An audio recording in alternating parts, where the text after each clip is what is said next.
sports.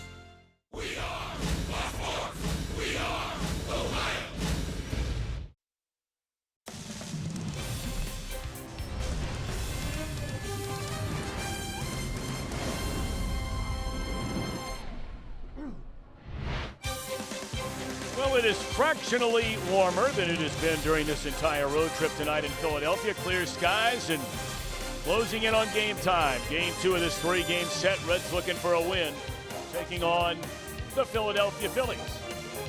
And hi again, everybody. Alongside Chris Welsh and Jim Day, I'm Tom Brenneman. Welcome, as always, to Reds Baseball right here on Fox Sports Ohio. Let's get right to it.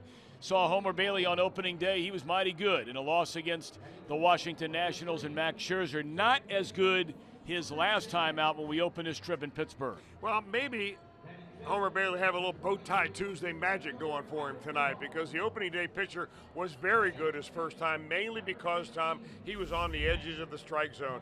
That splitter that he's come up with has become a very big pitch, especially to left-handed hitters, and there are a few of them in this Philadelphia lineup.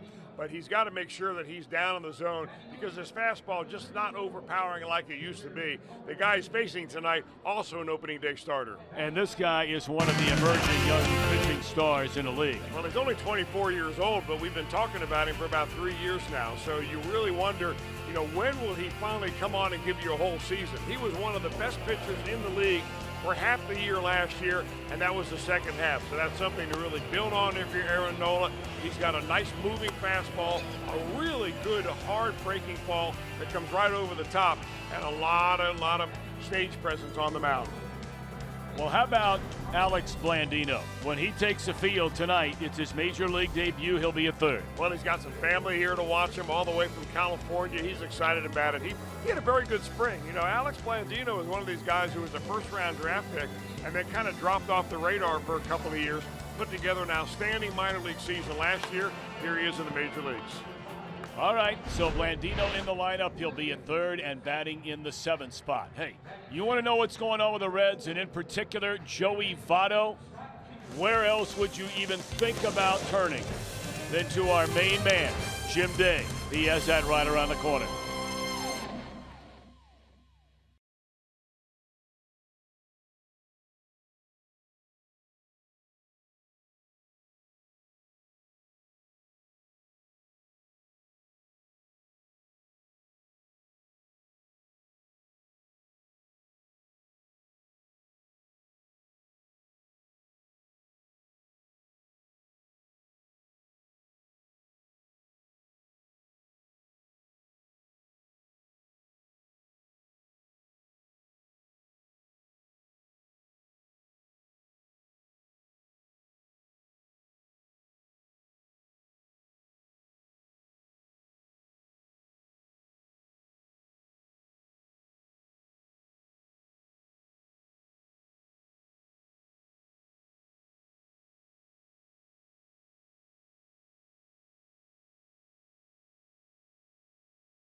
Ohio is brought to you by Chevy. Check out their award-winning lineup only at your Tri-State Chevy dealer. And by Skyline Chili. Feeling good? It's Skyline time. Reds put 5 on the board last night, but still fell. They hope that offense continues tonight, and if Joey Votto has anything to do about it, it could be a good night, although a tough assignment in Aaron Nola. Last night, 2 for 4 with a walk, and actually could have been better. He hit the ball hard right into the shift a couple of times last night, and he is the Iron Man of Reds baseball. Played all 162 games last year. As you check out our IGS Bringing the Energy, most consecutive games played since 1994.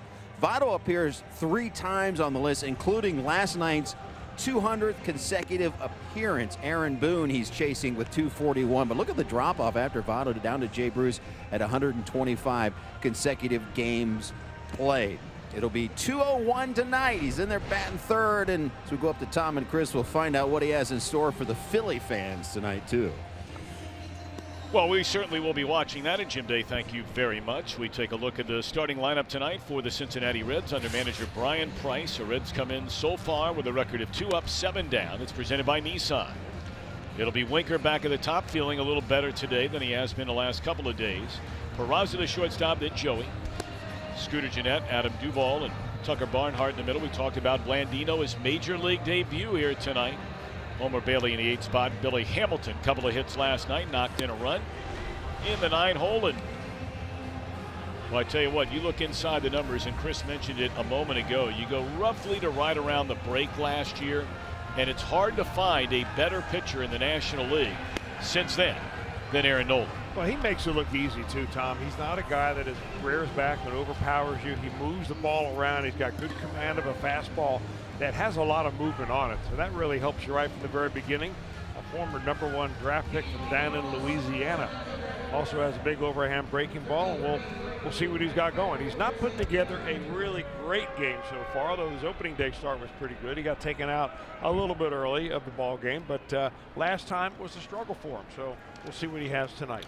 Well, one thing for certain, he has been very good here at Citizens Bank Park. Over his last 11 starts in South Philly, an 8-3 record with an ERA of 2.14. So here we go tonight. Winker to lead things off, a fastball up and away, and this one is underway in Philadelphia. Gabe Morales, a home plate umpire. Jerry Meals, a crew chief at first. Ben Bay, the umpire at second, and Ron Kulpa works at third. One hopper, sharply hit, but Kingery moves from short to third tonight. They're going to use him a little bit of everywhere. Really good-looking young player, and he throws out Winker to start it. Philadelphia on defense, presented by Ford. Nick Williams, the pinch hit, game-winning home run in the bottom of the 8th inning last night, starting tonight. Crawford back in there at short. Kingery over to third. Alfaro again behind the plate. Jose Peraza, 6 hits in his first 30 at-bats this season, hitting the #2 hole last night, and that's his 7th hit of the season. That one shot into right center field. I think Jose probably likes being in the #2 hole, because when you're hitting one batter in front of Joey Votto, you're going to get a lot of early count strikes. That little fastball that runs in on him, nice easy swing. Boy, the Reds would like to see a whole lot more of that. Well, certainly you knew who had been announced as a batter just by the reaction of the crowd. Was that Darth Vader? Yeah, well, they look at him perhaps that way. And last night, Joey up to his old tricks with the Philadelphia faithful, taking away a chance for a few fans very early in the game last night to get a rolling foul ball up the first base line. Went sprinting after it. Votto 9 hits in his first 35 at bats. He still does not have an extra base hit to begin the season. He has 2 runs batted in. Peraza can run, that we know. 1 steal in his only attempt.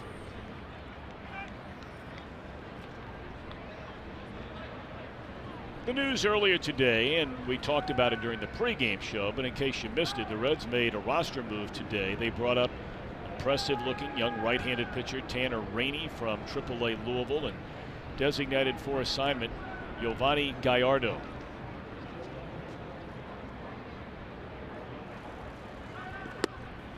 Obviously, the easy thing to do for a lot of fans is to climb all over Gallardo, and he did not pitch the way he wanted to pitch after joining this team. There's no debate about that. But I'll tell you one thing.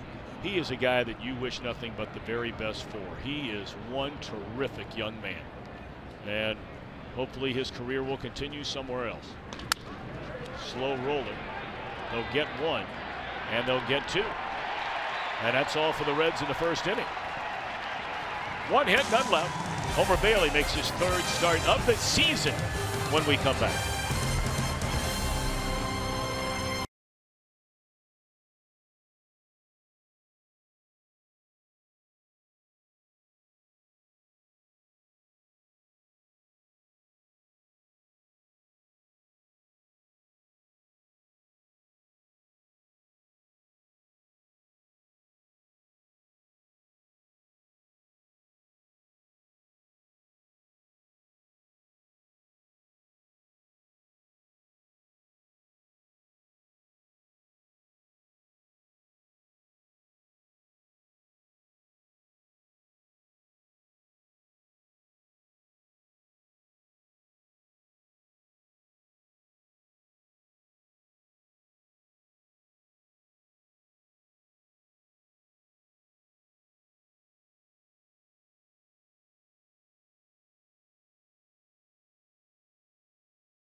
Temperatures expected, wind chill to be down in the low 30s by the time the sun is officially out of here, and that's shortly.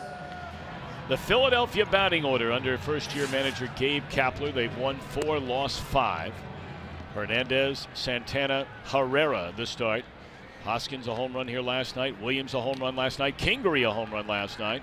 Alfaro, Crawford, Nola the latter third. Homer Bailey, his first 2 starts, has worked 10 2/3 innings, allowed 11 hits and 5 earned runs.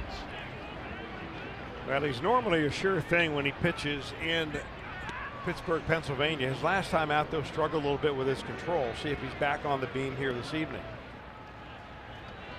Cesar Hernandez looks at strike 1. 10 hits in his first 32 at bats, a home run, couple of doubles, and a couple of stolen bases already for Hernandez. A rock solid player for this Philadelphia Phillies team over the last 3 years. 0-2.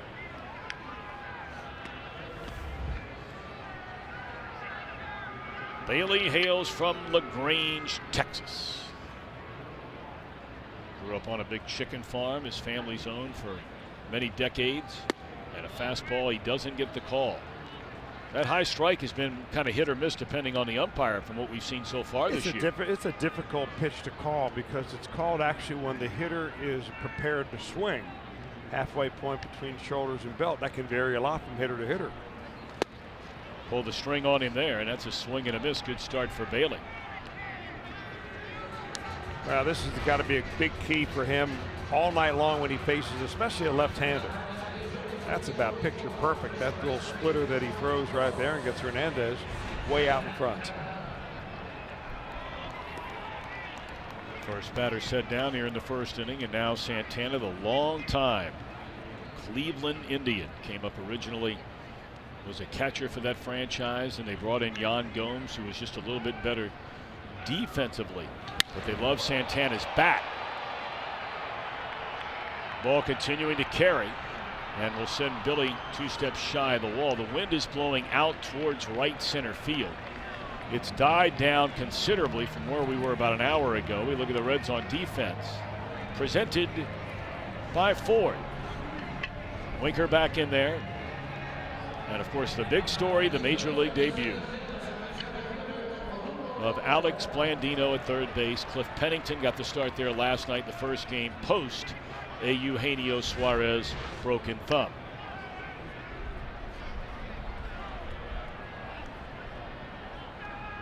Odubel Herrera, 9 of 28.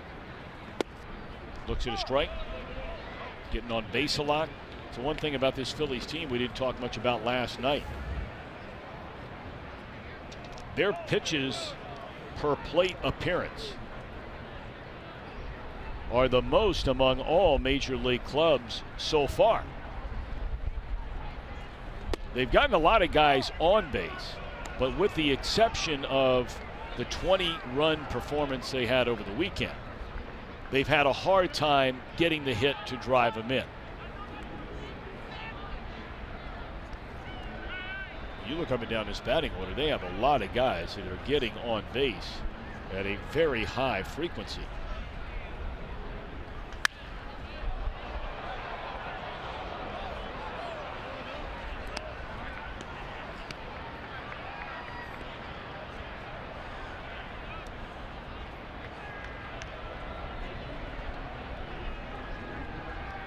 In fact, the Phillies have 5 players who rank in the top 15 in the National League in pitches seen per plate appearance.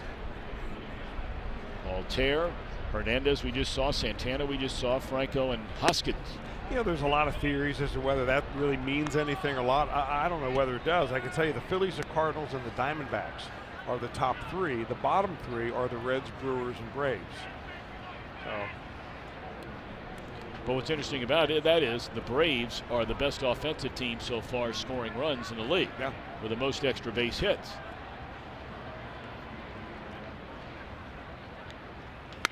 Back to the mound, and Bailey will handle it. And that's a snappy 1-2-3 opening inning for Homer Bailey. End of 1, no score in Philly.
Our game tonight for the Reds and the Cardinals this weekend at GABP. View level seats are $10 for any of the 4 games. I mean, where are you going to find that? Only here. Go to Reds.com/FS Fox Sports FS Ohio to buy ticket. It's only good through the conclusion of our Reds Live post-game show immediately following our game telecast. Scooter Gennett to lead things off here in the Cincinnati second inning against Aaron Nola. Well, you start diving into some of these numbers for Aaron Nola. Talk about, you know, his last 11 starts in this ballpark and the ERA at 2.1.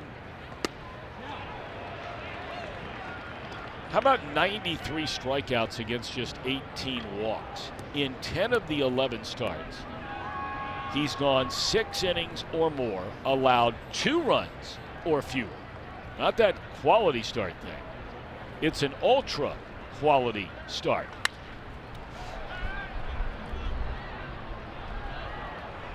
In fact, you turn back the clock all of last year. Nola had 12 ultra quality starts, which means 7 or more, 2 or fewer. The 6th most in the league, only guys like Kluber and Kershaw and Sale and Scherzer and Verlander. They were the only guys in the league with more of those than this guy.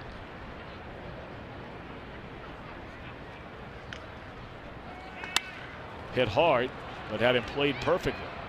And reaching up there to get it before it sailed by him is the former first baseman turned outfielder, Rhys Hoskins. Ball just never did come down the way Hoskins thought it would. You may want to take a lesson from the 2 left-handed hitters in this lineup that have decided to go the other way tonight against Nola. You see how much his fastball runs. Really runs away from left-handers towards the third base side of home plate. And Jesse Winker hit it very hard right to the third baseman. Jeanette hit it and hit it very hard there. That's got to be the way you approach him if you're a left-handed hitter. Tough start for Adam, 4 hits and 32 at bats. He's made the most of the 4 hits. He has 2 home runs and a team best, by far a team best. Now with Suarez out, 7 runs batted in.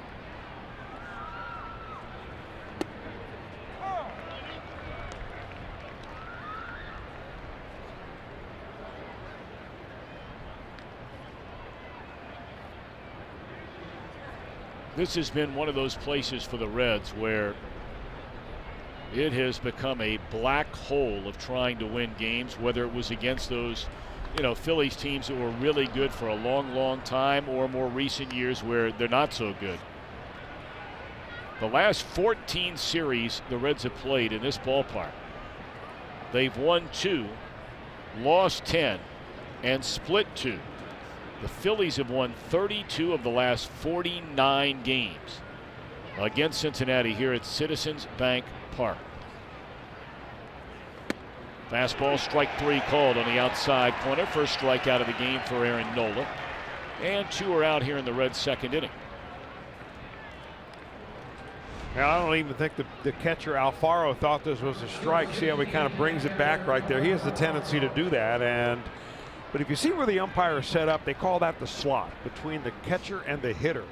And even though you're in there and you're as high, as front as you can be towards the catcher, it's very difficult to get a really good look at that outside pitch. But if Nola is going to be out there consistently, he's going to get more than he's going to have taken away.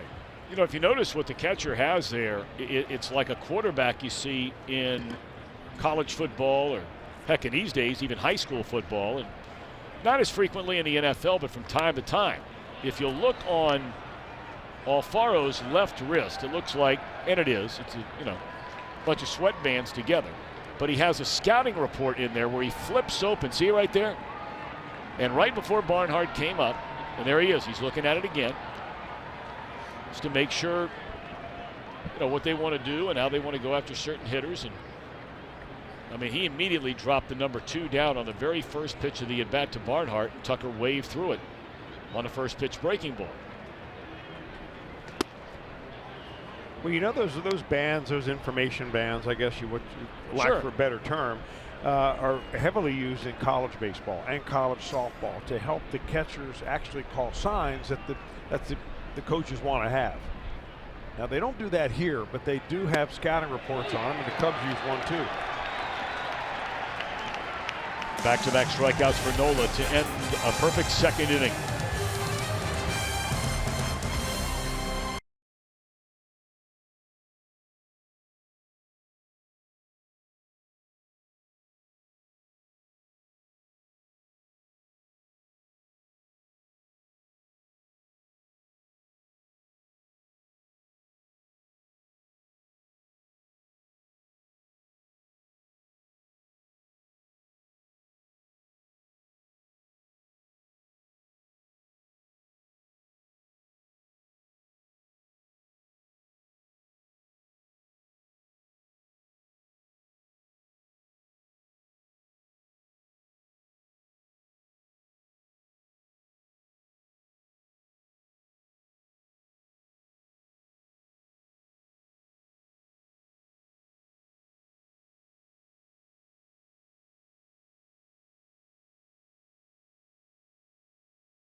RP.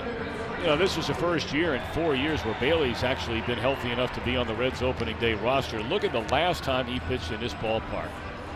June 8th of 2014 was also his only career win here. Allowed 1 earned run in 8 innings, struck out 7.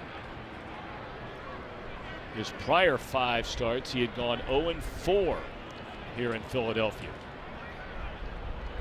He's coming off a 1-2-3 first inning. Rhys Hoskins, Nick Williams, Scott Kingery, the trio for Gabe Kapler's Phillies. Strike 1. Hoskins clubbed his 2nd home run of this young season. It came with a man aboard in the first inning last night, accounting for 2 unearned runs against Cody Reed.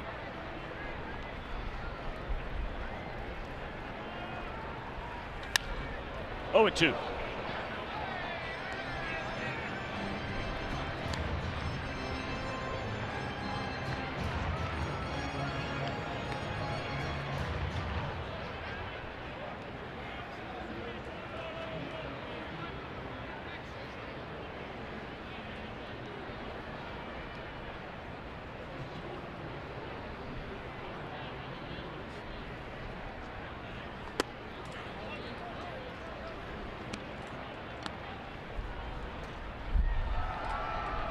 See what this young man has done so far. You know, it's a fascinating note. Last night, he finally reached 250 plate appearances in his very, very young major league career. And according to the Elias Sports Bureau, Hoskins is the only major league player who has debuted since 1900. Think about that now. With at least 20 home runs and 45 walks in his first 250 plate appearances.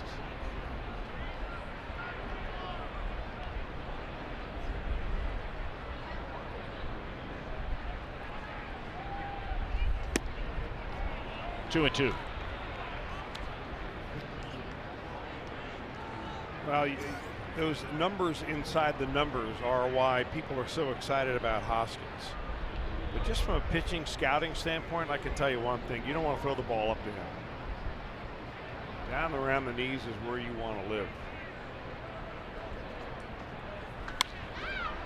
Straight up into the air, and this should be 4 in a row set down by Bailey to start the game. And it's a lot of wind up there tonight. Saw Scooter Gennett having to stay with it all the way into his glove. Let me ask you a question, Tom Brenneman. Yes, sir. If there's a pop-up in the infield on a really windy night like tonight, which of the infielders, if you're pitching, would you feel most comfortable calling that ball? Peraza. Okay. What about you? I think any of them could catch it, but I Sure. would probably go with Gennett. Okay.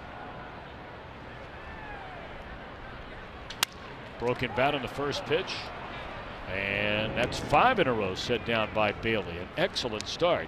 He's needed a total of 17 pitches to retire the first 5 batters of this game. You know, you came up with a very interesting statistic about the Philadelphia Phillies leading the league in the most pitches per plate appearance as a team. And the one way you combat that, and the Reds know this, they've got great advanced scouting and, you know, very specific reports. But what they can tell you is that the way you combat that is you throw a lot of first pitch strikes. You just come right after them, and then they have to swing the bat.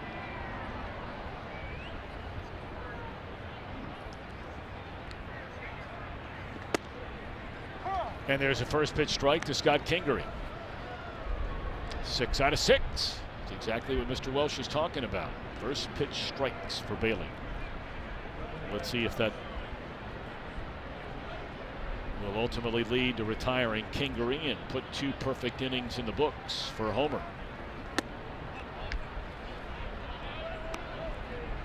You know, getting ahead can be really an advantage for a lot of pitchers, as it is for Homer Bailey. Look at the batting average against when you're 1-0 or 0-1. It's incredible. It is.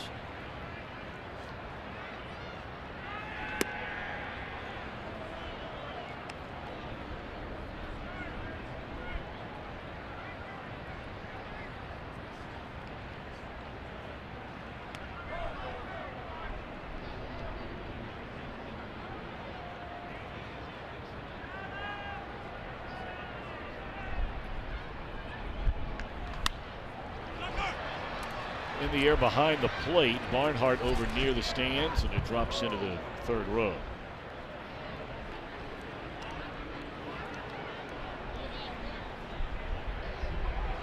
They just started doing a lot of work on this ballpark. They're going to make $200 million worth of renovations spanning close to 4 years here at Citizens Bank Park. Well, there was a time you couldn't find a ticket to the games in this place for about a 5-year run. And they were good. Really good. Struck him out swinging. 2 perfect innings for Bailey. He now has 2 strikeouts in the game. We move to the third, no score.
Very exciting.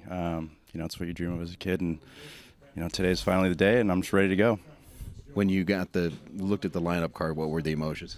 I was happy. I was hoping I'd get in there yesterday with a pinch hit or something, but anytime you have an opportunity to help your team win, you're excited and you're ready. He admitted he'll try to block it out of his mind, but said, you know what, I'm probably going to be breathing a little extra hard. So here he comes. And looks at a first pitch breaking ball.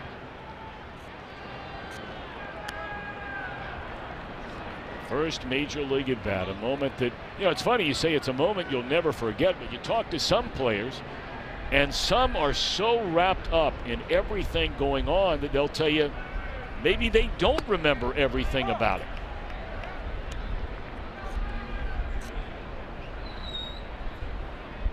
Blandino had a good spring. He's had some choppy waters since coming out of Stanford and making his way through the Reds minor league system. That breaking ball outside, good eye there. Now last year in Louisville, he had a good year. Had an OPS of up over 835. Spring training this year, he hit almost 330 in 26 games. And there's a strike. So he played a lot in spring training. In fact, it seemed like he played just about every single day in spring training. Play a little bit everywhere, second, short, third. I'm sure you could play him in the outfield.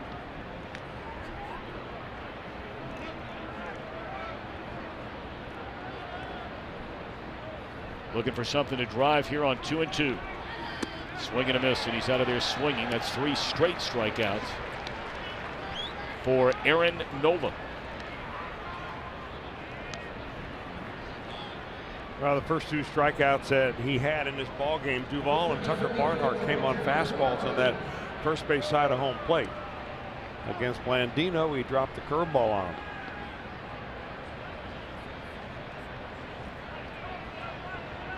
Only base runner of the game for either team was a 1-out single by Jose Peraza in the opening inning.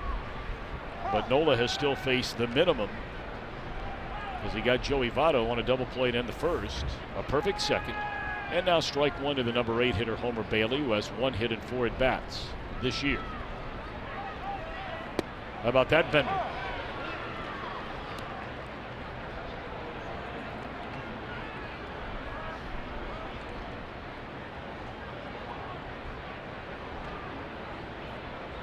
The Reds are really waiting for one of their talented young pitchers. That's 4 straight strikeouts and another breaking ball. But the Reds are waiting.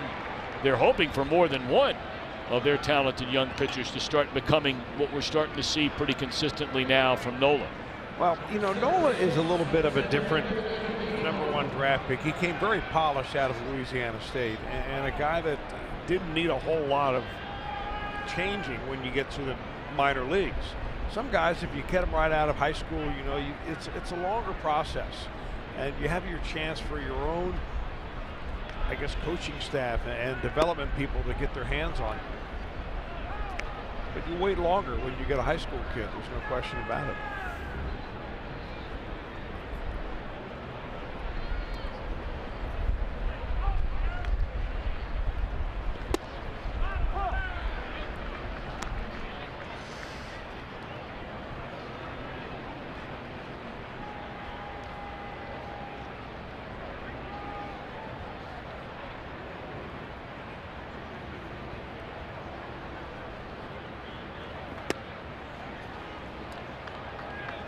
Billy Hamilton had a couple of base hits last night, 2 infield hits.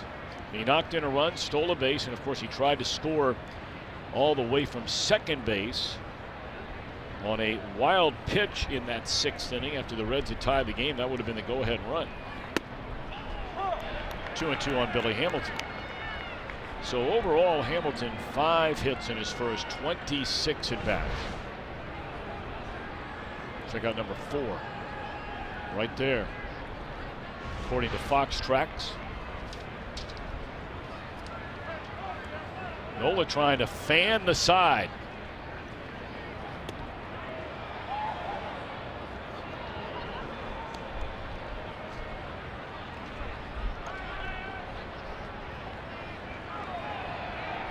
Aaron struck out the last two batters in the 2nd inning, Duvall and Barnhart in the first 2 batters.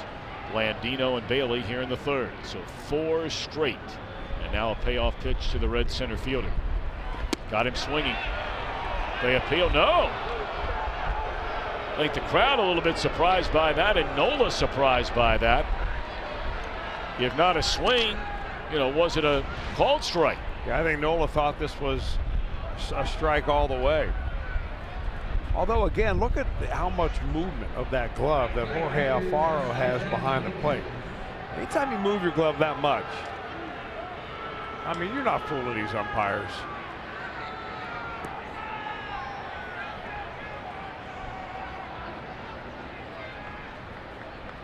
And that was a strike. But you're right, because he moved it so much. I don't think he's doing his pitchers any favors. It's hard to believe somebody's not picked that up and talked to him about that already. I mean, this isn't like the first time he's gotten behind the plate this series. And maybe they have talked to him about it.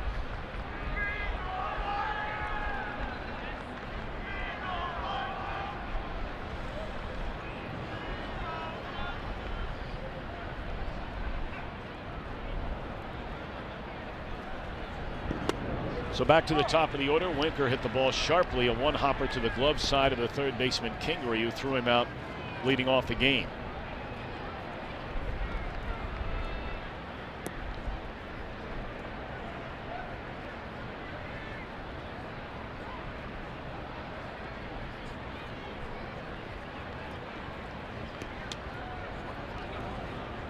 Billy, a pair of stolen base attempts, both on this road trip, including one last night, and has been successful in both of his stolen base attempts this year.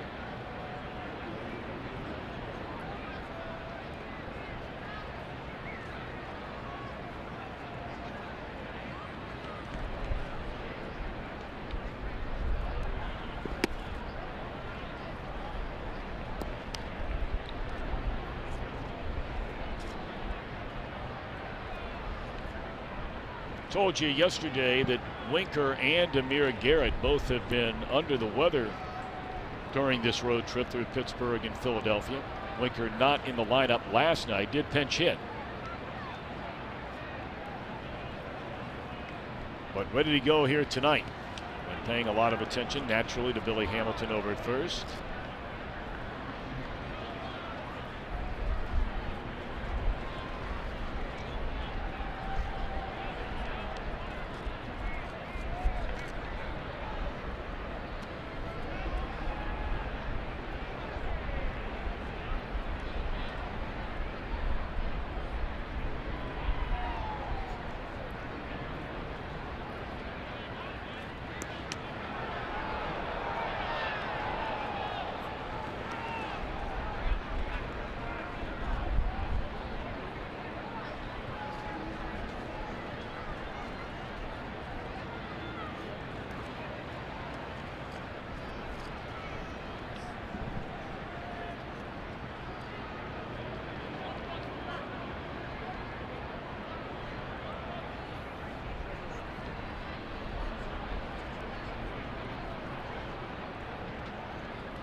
Two and one the count on Jesse Winker.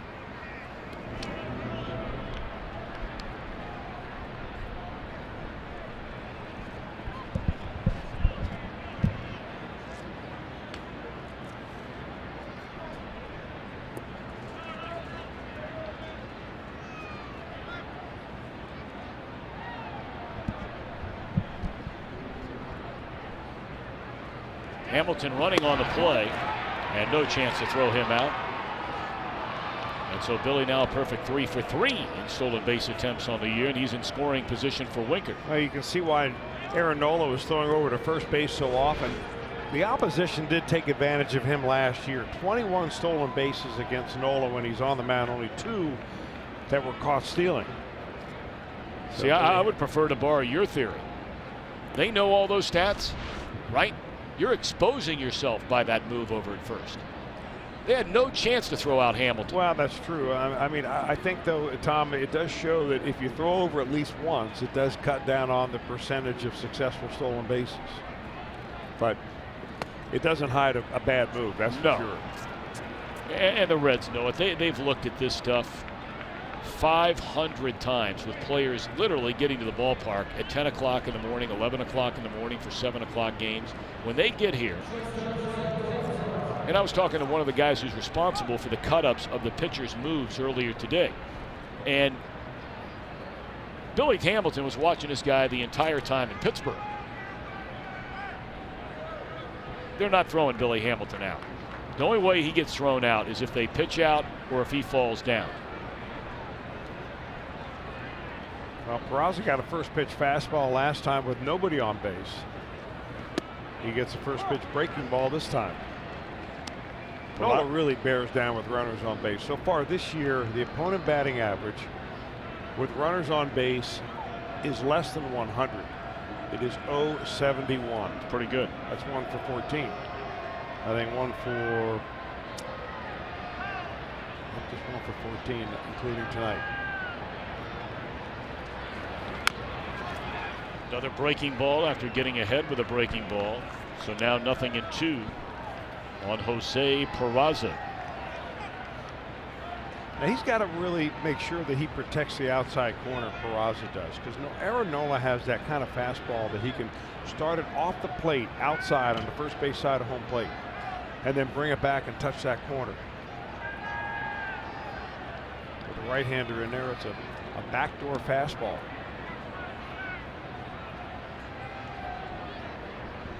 Nothing in 2 on Jose Peraza. 2 on for the Reds and 2 outs. And a bouncing ball to short.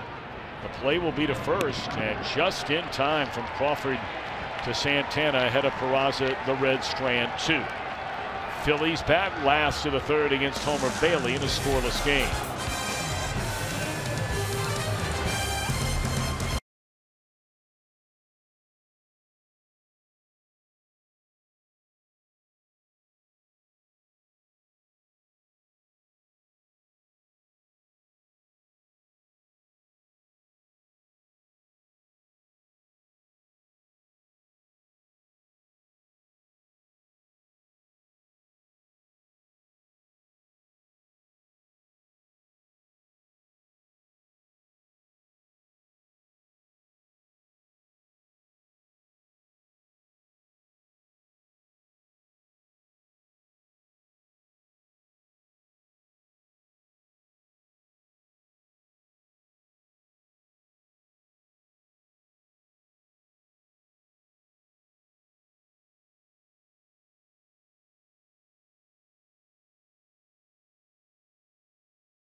Canuck storyline, spreading the love in Philly. How about the sports teams in this town since February? Eagles, first Super Bowl victory. Villanova wins their second NCAA title in the last 3 seasons. 76ers are even resurgent. 50 wins, most since the early 2000s, and the Flyers are in the playoffs, playing the Penguins in the first round of the NHL playoffs. It has lightened the mood a little bit in this city, just a smidge. Well, I tell you, it was an incredible run by the Philadelphia Eagles, and as far as Villanova is concerned, I don't know how anybody could argue that Jay Wright has put together one of the top 2 or 3 or 4 college basketball programs in America. Half an hour ride roughly out of downtown Philadelphia, very small, very similar to Xavier in Cincinnati. Saw in the local papers where another one of their players announced he would be leaving early to go to the NBA late yesterday afternoon, so they'll have some work to do. But heck, that's 2 championships, as Jim mentioned, in the last 3 years for the Villanova Wildcats.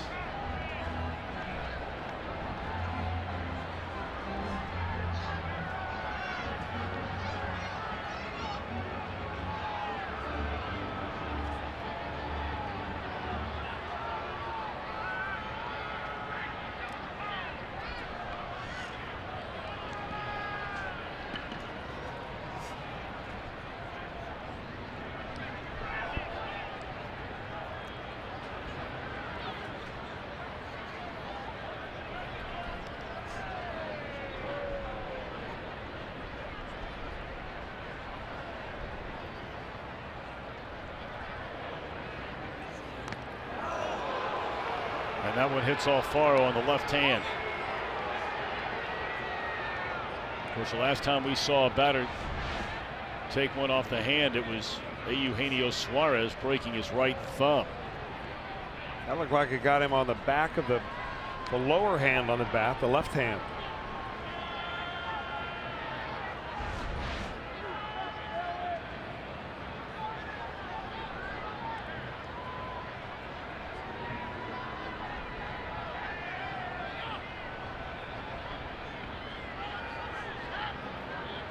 I'm not sure where he's going. Yeah, The umpire tells him, no, you're allowed to go to first base when you get hit by a pitch.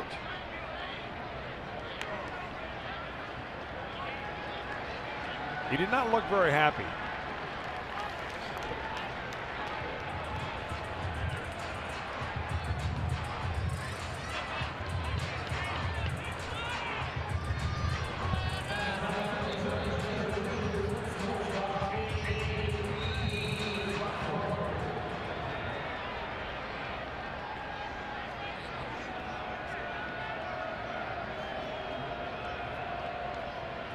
Now the shortstop, J.P. Crawford. Only 1 hit in his first 23 at-bats to begin this year. They gave him a day off yesterday and moved Kingery into the shortstop position.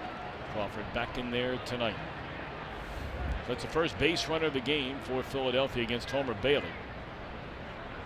2 perfect innings to start the night, including a pair of strikeouts. No score. We're in the bottom of the 3rd.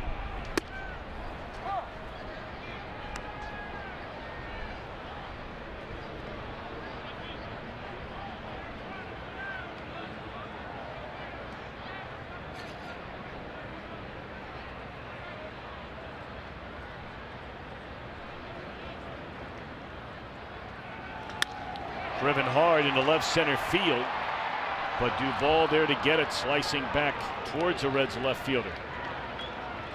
That's the hardest hit ball by either team so far in the game tonight, along with one in a similar vein closer to the line by Scooter Gennett of the Reds.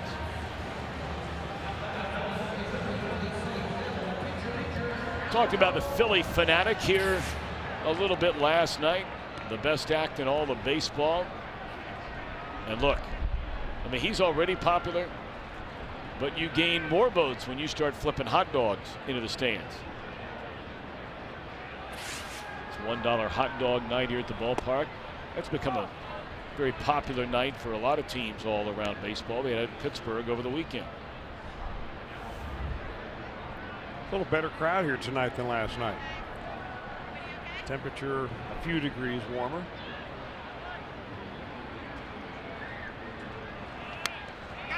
That's perfect form. Way out in front of the plate. And advancing the runner with a bunt is Nola. You can watch every out-of-market regular season game live at home, at your office, or on the go with MLB.tv. Your subscription includes MLB at Bat Premium.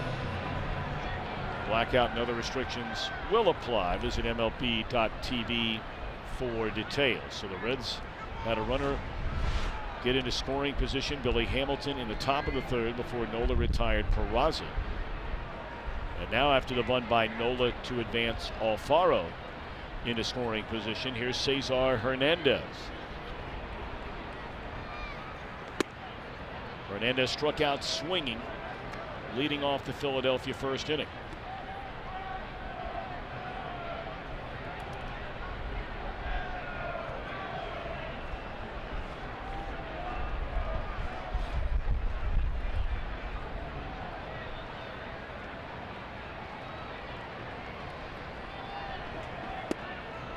One ball and one strike on Hernandez.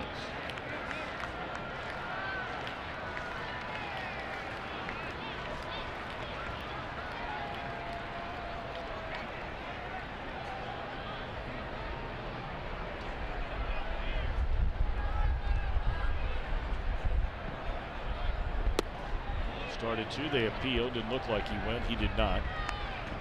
Well, Bailey's really staying on top of that splitter tonight. I mean, it really doesn't even have a hump in it. Sometimes if you get your arm down too low, it goes up and then it goes down, but he's staying down on it. So he's got a good downward plane. On top of that, he's got that tumbling spin that really makes it go down. 2 balls and a strike to count on Cesar Hernandez. Waves through the top of that one, down and in, even to count. Anything you see in the 85-mile-an-hour range, that's the pitch we're talking about. It has a spin of a 2-seam fastball. That's the other part of it that disguises it to the eyes of the hitter.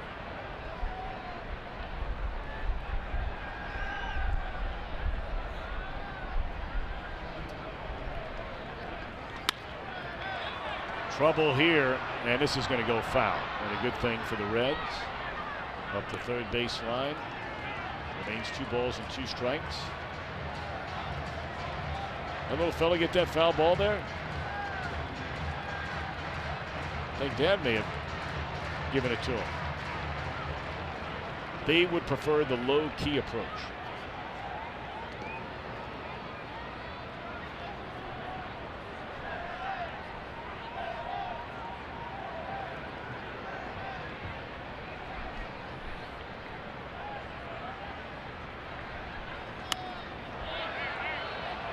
Bailey coming back with a fastball that ties Hernandez up, down and in, but he's able to push it off out of play to the third base side. Cubs finally had their home opener earlier today at Wrigley. Boy, it looked brutal weather-wise there, but they were jam-packed for the Cubs opening day. But the Cubbies a loser today, 8-5, against the Pittsburgh Pirates, who continue to play great baseball. Pirates have now won 8 of the first 10 games they've played.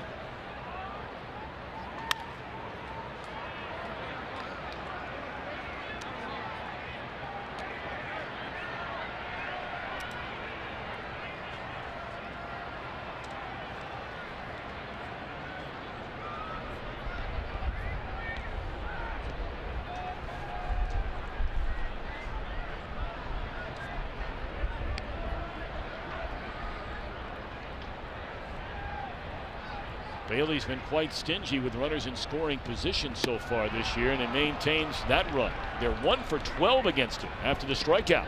1 man left, no score at the end of 3.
Northern California wildfires last year made news, and Santa Rosa fire victim Lauren Smith, a youngster, unfortunately his house burned down, his family house, and his family lost everything, including an extensive memorabilia collection. The 9-year-old wrote his beloved Oakland A's a letter that touched the team so much that the A's set up a meet and greet and put together a care package. Far removed from that story was Aaron Nola, who reached out himself to the 9-year-old Lauren Smith to begin to help him rebuild his baseball memorabilia collection. Nola sent signed team collectibles, treats, and a care package of his own because, unfortunately, it's a story he could relate to.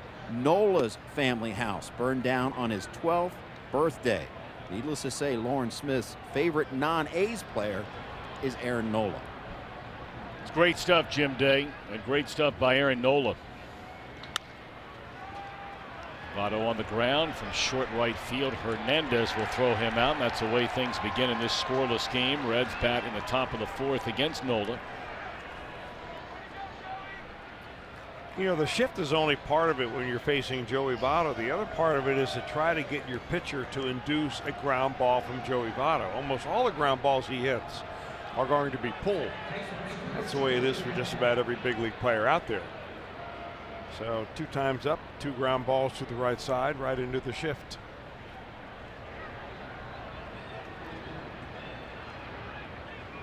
Scooter Gennett hit the ball very hard, but right at the left fielder who caught it, Hoskins, in the 2nd inning. Only 1 hit in the entire game for either side. That was in the opening inning by the Reds' Jose Peraza.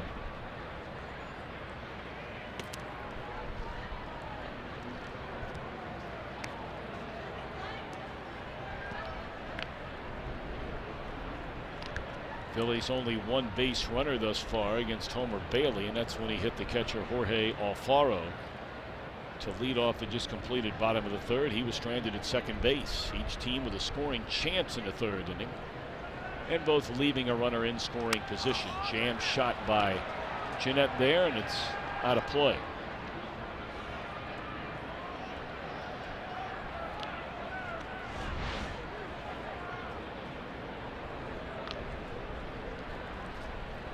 You know, as you watch Nola throw tonight, or actually pitch tonight, you see the secrets that make a pitcher much better than most of his peers.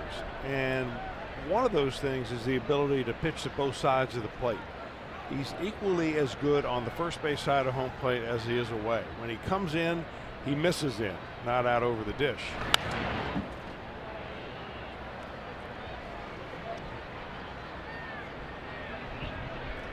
He hit a Gennett, that is, hit a line drive to left field the last time up, and you know, he hit that on a pitch that was outside. That's why this at bat, Nola is kind of burying him in with pitch after pitch right in on the hands. And looks like they're coming back in there again, up, and he tomahawks one right back from where it came. Base hit by Scooter Gennett. So I don't think that's a good idea when you face a hitter of Gennett's height. You know, he's a shorter player, very stocky, very powerful. But these guys who are short normally have kind of shorter arms, and it's very tough to get them to swing and miss on a high fastball. Jose Altuve is exhibit A on that.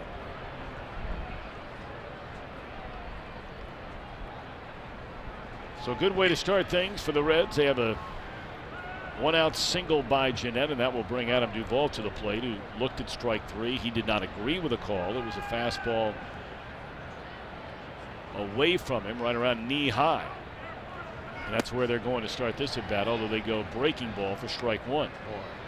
First pitch changeup. Take a look at the defense. All 3 got a lot of room right here. Yep.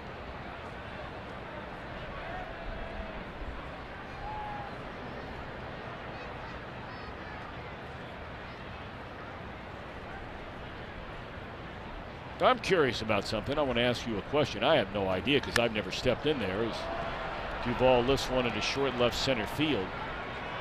You hear players say all the time, you know, you can't guide the ball. But at the same time, all of us have played a game where you choke up way on the bat, and whatever you have to do in whatever sort of awkward stance you have to make, you could find a way to hit the ball to right field.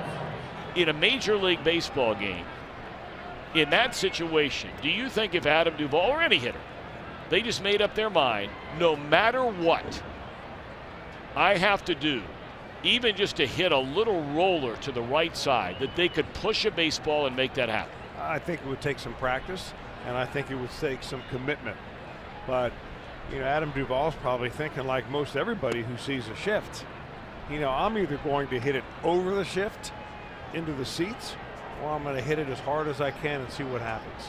And I think that's really what the attitude is. It's not necessarily trying to hit the ball into the hole as much as it is, you know, just trying to hit the ball hard. That's what most big leaguers are up there to do. No, I got you on that. But, you know, it's funny, and we as broadcasters, and I'm not going to throw everybody in the same boat, but, you know, all of us at one point in time or another, if you were lucky to be around when guys like Ken Griffey Jr. or Barry Bonds, now these are Hall of Fame players, sure, okay? But then there are the rest of mere mortals. You can't say in one breath, or even a Jay Bruce, when we used to see him regularly. You know, it seems almost to me hypocritical for somebody like me to sit up here and say, hey, you know what? That's what the defense is giving him, man. Your goal is to get on base and to try to get other players on base and to try and score runs in a game. But then turn around and say, well, guys are going to hit it over the shift. Does that make sense? It does make sense. And I think what I'd say to that is first comes the shift, and then comes players who figure out how to beat the shift by hitting the ball the other way. We'll see that come at some point. I got you. Okay, good. It's good stuff.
On Fox Sports Ohio, brought to you by Cincinnati Children's, changing the outcome together.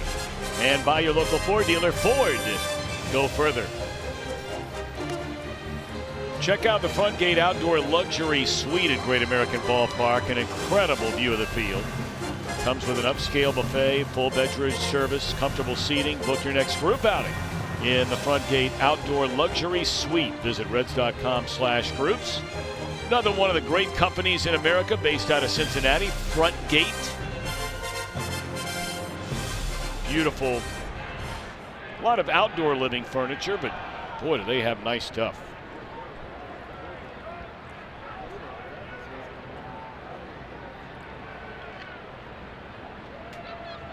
Two, 3, and 4 in the Philadelphia batting order in a scoreless game. Now here's a big shift for the Red side, where they flipped it over the other way. 3 infielders between the first and second base bags for Carlos Santana. See, I think it's become so commonplace that it's hardly worth mentioning anymore.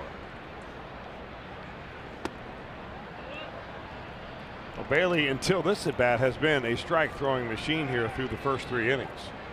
Coming into this inning, he had thrown 38 pitches total. and only 9 of them out of the strike zone.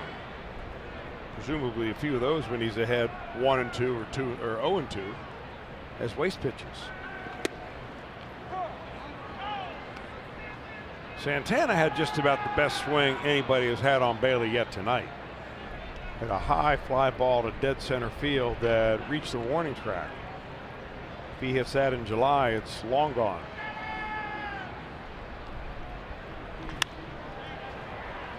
Straight up in the air, and Perez out there to get it for the first out of the inning. Real nice beginning to this one for Homer Bailey. I mean, it was, you know, 1 inning beyond where we are right now. He was long gone in Pittsburgh. Did not even get through 5 in that game after his excellent opening day start.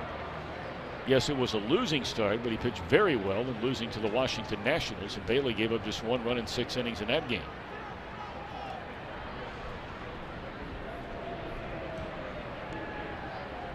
Odubel Herrera, a 1-hopper back to Bailey, and pushes a bunt at the third baseline and foul.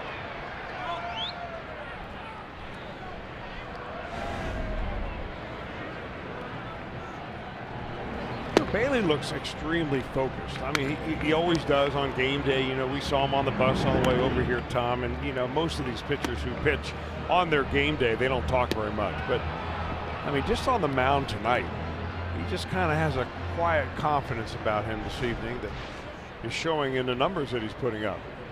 Phillies have not yet had a hit. They've only had 1 base runner. Yep, hit batter.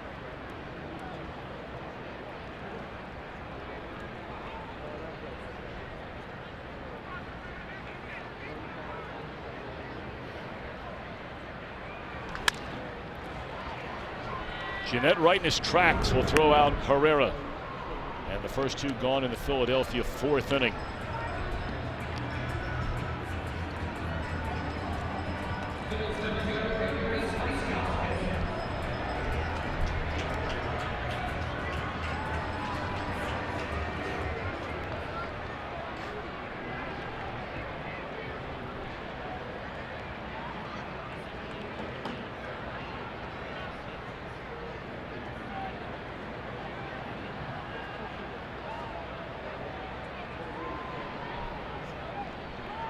Rhys Hoskins with 2 down and nobody on. Looks at a strike on the outside corner.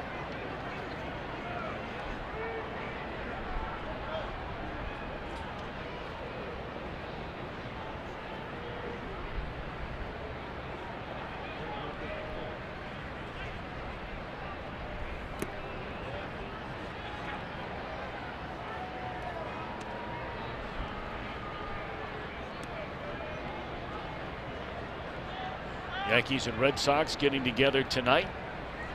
Boston lost its first game of the year. They have ripped off 8 consecutive wins, and already at the end of 2 tonight, a 4-0 lead at Fenway over the New York Yankees. Only final from earlier today, the Tampa Bay Rays won their 3rd game, beating the Chicago White Sox 6-5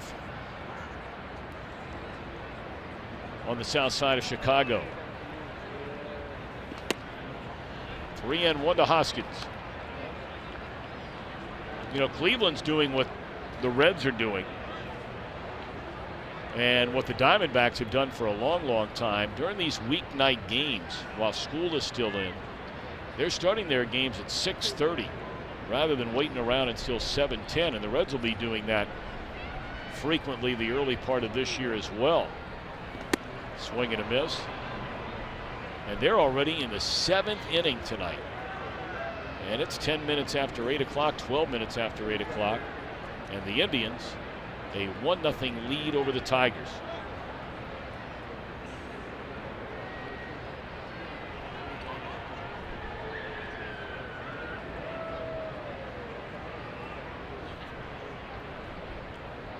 Three and 2 the count on Hoskins. They appeal. He went around. That's Jerry Meals, the crew chief down there. And Bailey picks up his 4th strikeout. It's a perfect 4th inning.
Nola's allowed the only 2 hits of the game. He's walked 2, fanned 4. Homer Bailey has struck out 4, hit a batter, not walked a batter, not surrendered a single hit or run. Alex Blandino tonight, his major league debut. It's interesting, he's not had a ball hit to him all night long tonight. Down at third base. He'd probably like to get that over, too. Yes, I'm sure he would.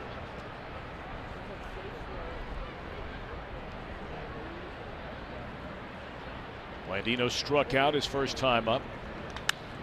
This ball driven the other way, hit hard in a long way, and it's a foul ball. That nearly had extra bases written all over it for young Mr. Blandino. Former Stanford Cardinal, not Samford, Stanford, the one in Palo Alto, California. Philip Ervin went to Samford University in Alabama.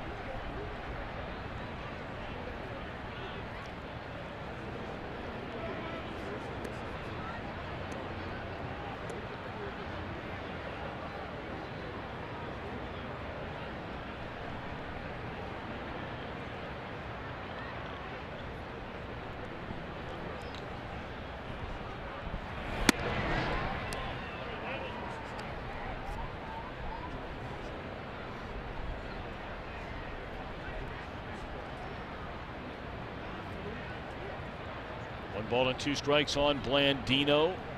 This is where he saw that breaking ball from Nola his last time up. Comes with a fastball this time and paints the inside corner for strike 3. 5th strikeout for the native Cajun Nola. Boy, that's a good pitch.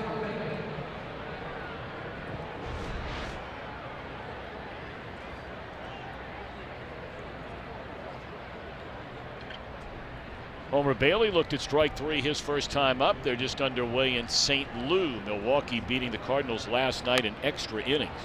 Little dribbler up the line and a roll foul.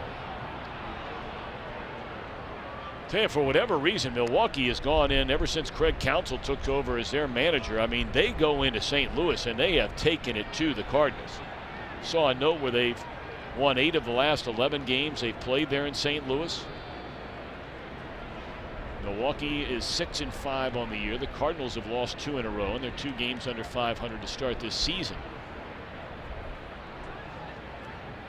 It was a very shaky debut for Greg Holland last night. Much was look at that little one. Are you kidding me? She has her first Major League Baseball souvenir.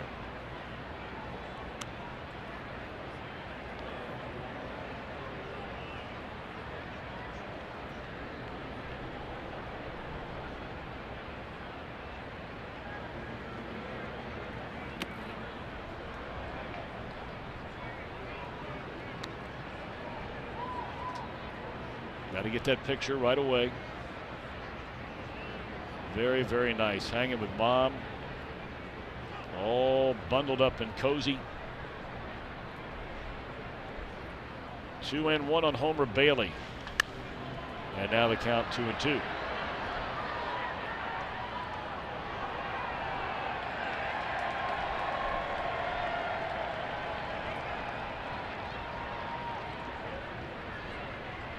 Tell you, out in the stands, it is really chilly tonight because of the wind. It was probably a colder temperature last night, but there was no wind. It is very breezy. It's clear. And that's a second out of the inning. Tomorrow it's more April in the OHIO.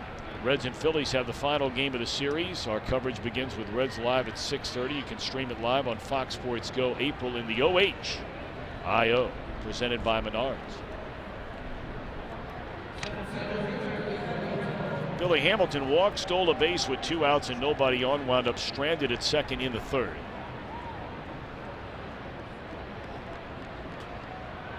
Mets winning again, 2-0 in Miami. Well, what a start for the Mets. They've won 6 in a row and have the best record in the National League, tied for the best record in all of baseball with Boston, each team at 8-1.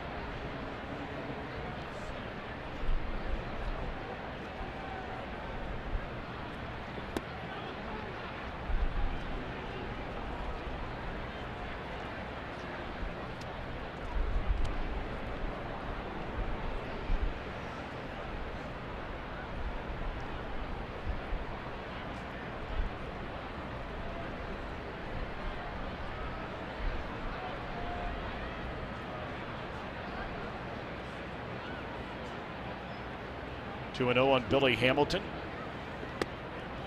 Boy, and if you're the pitching coach, Rick Kranich, you got to be saying, this can't be happening again. Hamilton is not a guy that frequently draws walks, but he is the single most dominant base stealer in all of Major League Baseball. The disruption and the chaos that he can cause, even with 2 outs in an inning. He's batting 9th for a reason. And you walk this guy twice in a 0-0 game. Well, it just goes to show you that even the best pitchers around, and you have to include Nola in that category, have a little bit of a mental letdown after you get the first 2 outs of the inning. You know, you just naturally relax a little bit. You're thinking, okay, I'm 2/3 of the way out. I got the number 9 hitter up, and I'm going to just cruise through this 1, 2, 3 inning. Next thing you know, in a 0-0 ball game, you've got the fastest guy in baseball on the bag.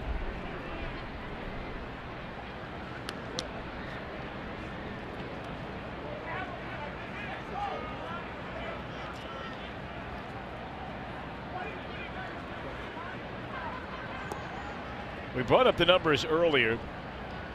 Base stealers have had incredible success in stealing against Nola. And it was really no contest whatsoever. We saw Nola, like we've started this at bat again, to Winker throw over countless times in an attempt to keep Hamilton close. And once Billy did have the chance to run, Alfaro should not even have thrown the ball to second base.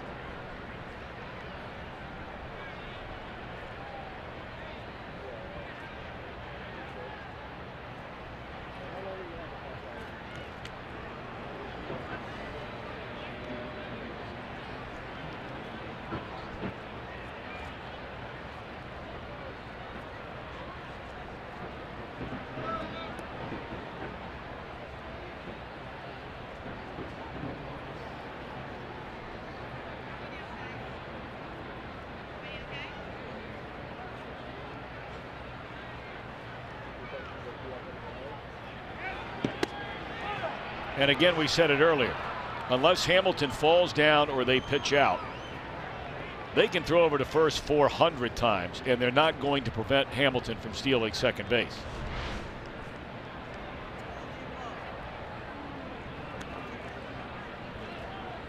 Well, it can make a real big difference in this ball game, but it also changes the strategy of the Phillies, I would imagine, with Jesse Winker at the plate versus the guy in the on-deck circle, a right-handed hitter, Jose Peraza. I mean, how much are you really going to give Winker to hit right here? Winker hit the ball hard his first time up, a one-hopper right at the third baseman who threw him out. Then Winker walked in the third.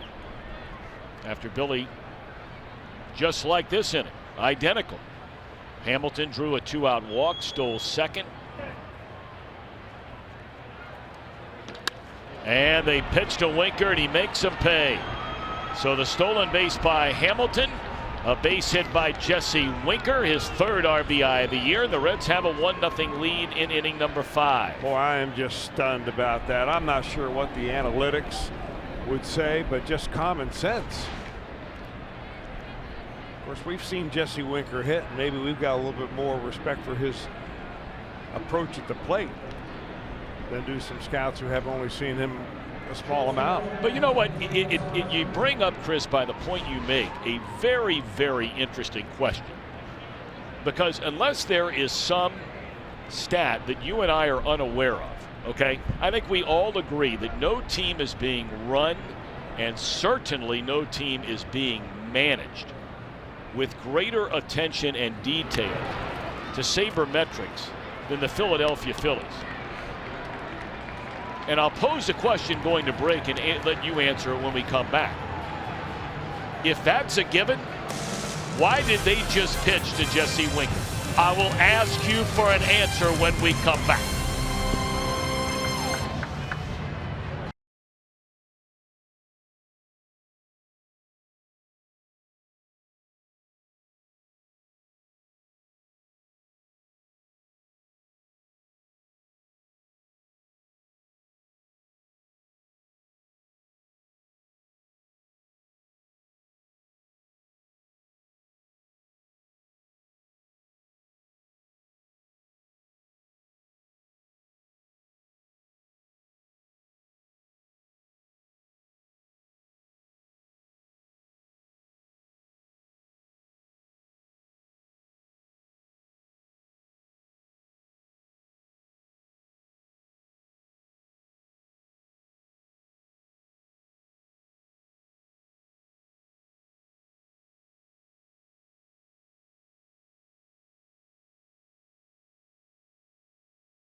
Is presented by authority of the Cincinnati Reds and may not be reproduced or retransmitted in any form, and the accounts and descriptions of this game may not be disseminated without the express written consent of the Cincinnati Reds.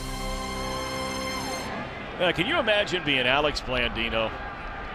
Here you are in your major league debut. He knows all about the Philly Fanatic, but you're out there stretching, getting ready to go, and who's there right next to you? Maybe it loosens you up a little bit. You know what I mean? Able to laugh, smile. I mean, he makes everybody smile and laugh. Yes, he does. All right, so I want to get back to this question I asked you a minute ago, because Gabe Kapler, and to a lesser extent, Kapler is just the reflection of the entire direction of this Philadelphia Phillies organization, where they are all in. I mean, all in on the sabermetrics. Now, Gabe Kapler shared with you yesterday that he's still a baseball guy, if you will, at heart. And I'm not suggesting that sabermetricians can't be baseball guys. It's not the point at all. But the point is, he has been managing and making moves, and even had a player comment about it that I guess the computer got me from being in the starting lineup. I mean, this is going on the first 10 days of the season here in Philadelphia. I guess it's easy to take snipes at it like that. You know, maybe not if you're a player, take the snipe if you're manager. But, you know, I think another word for analytics is just information. Sure. And I think Gabe Kapler just wants as much information as he can possibly get in order to make decisions. But if I'm the manager, no matter what the computer spits out, I still want veto power. Because ultimately, I'm the guy that the reporters are going to come to, and that the owner of the ball club is going to come to and say, why did you do this in this situation? And the last thing anybody wants to hear is, that's what the computer told me to do. And in this particular case, I don't know, maybe they had a good reason to pitch to Jesse Winker. I'm just saying, I would not do it, not with Jose Peraza on deck. Well, you wouldn't be alone in that decision. I would think so. Meanwhile, Homer Bailey cruising, rolling right along. His last outing, he did not get through 5. Straight away center field. Hamilton will go get it. It's a cold night. Ball's not going to carry tonight. And wind blowing in a little bit. Shifted a little bit. Coming up later, we'll have our Hold True moment presented by Miller Lite. First 2 gone here in the Phillies' 5th inning, and the Reds with a 1-0 lead. Reds have been a part of 3 shutouts through their first 9 games this year. They've thrown 1. That was a 1-0 win, highlighted by Tyler Mahle over the Chicago Cubs on Monday after Easter Sunday. And then they've been shut out twice, most recently 2 days ago in the finale by Jameson Taillon of the Pittsburgh Pirates.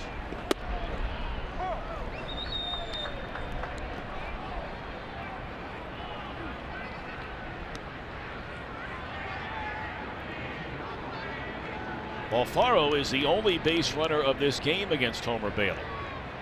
Bailey hit him on the left hand, leading off the third inning.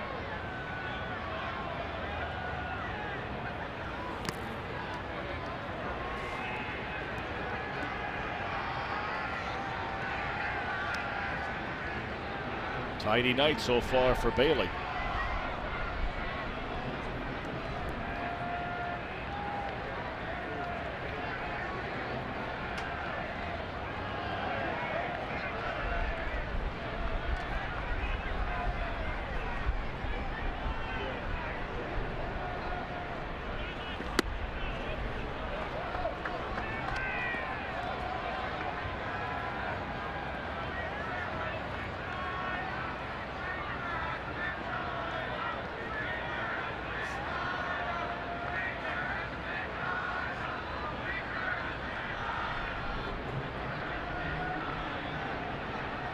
Two-one pitch.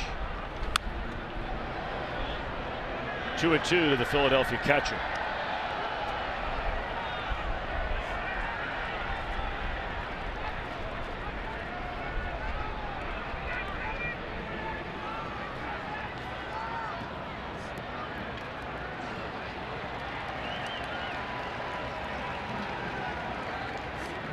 Homer is still standing and waiting on Alfaro to get back in that box. He finally does. Bailey a big deep breath. And another big deep breath, and here comes a 2-2. Blandino his first try in the big leagues.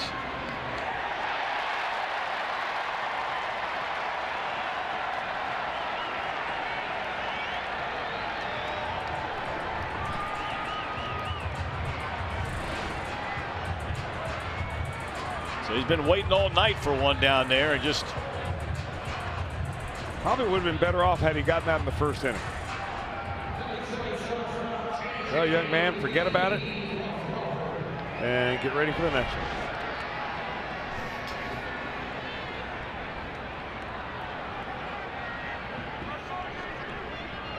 J.P. Crawford hit the ball sharply. A low line drive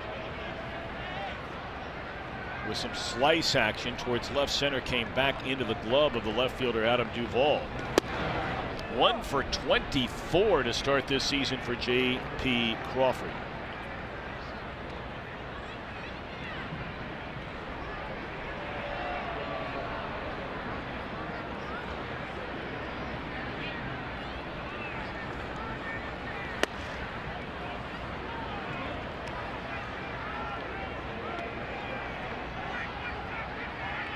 The manager keeps being asked about J.P. Crawford.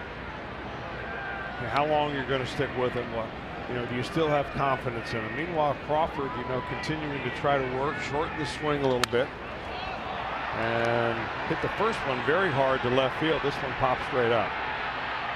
Scooter underneath it, and that's all. An error, one left. End of 5. Reds 1, Phillies nothing.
The Reds Live post-game show tonight. That's it.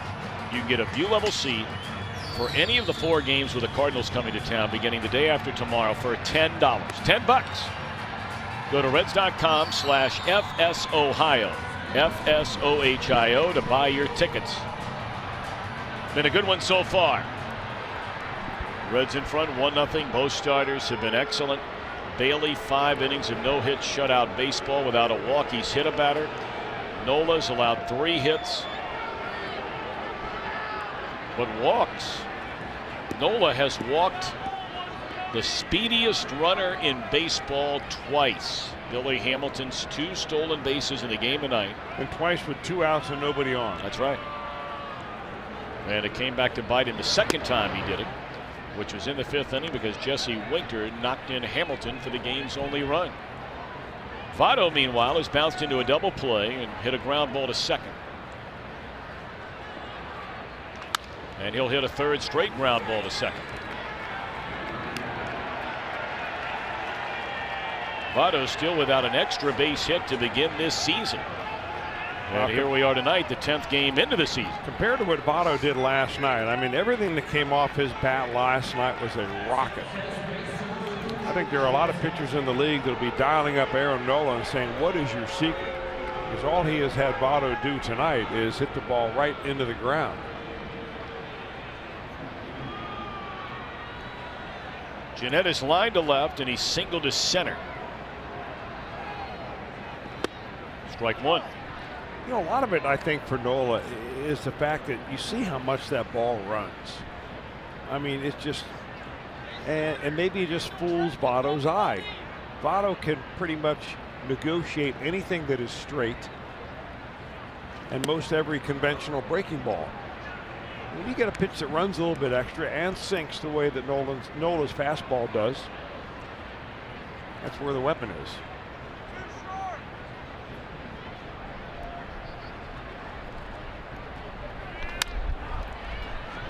On the ground again, once more to Hernandez.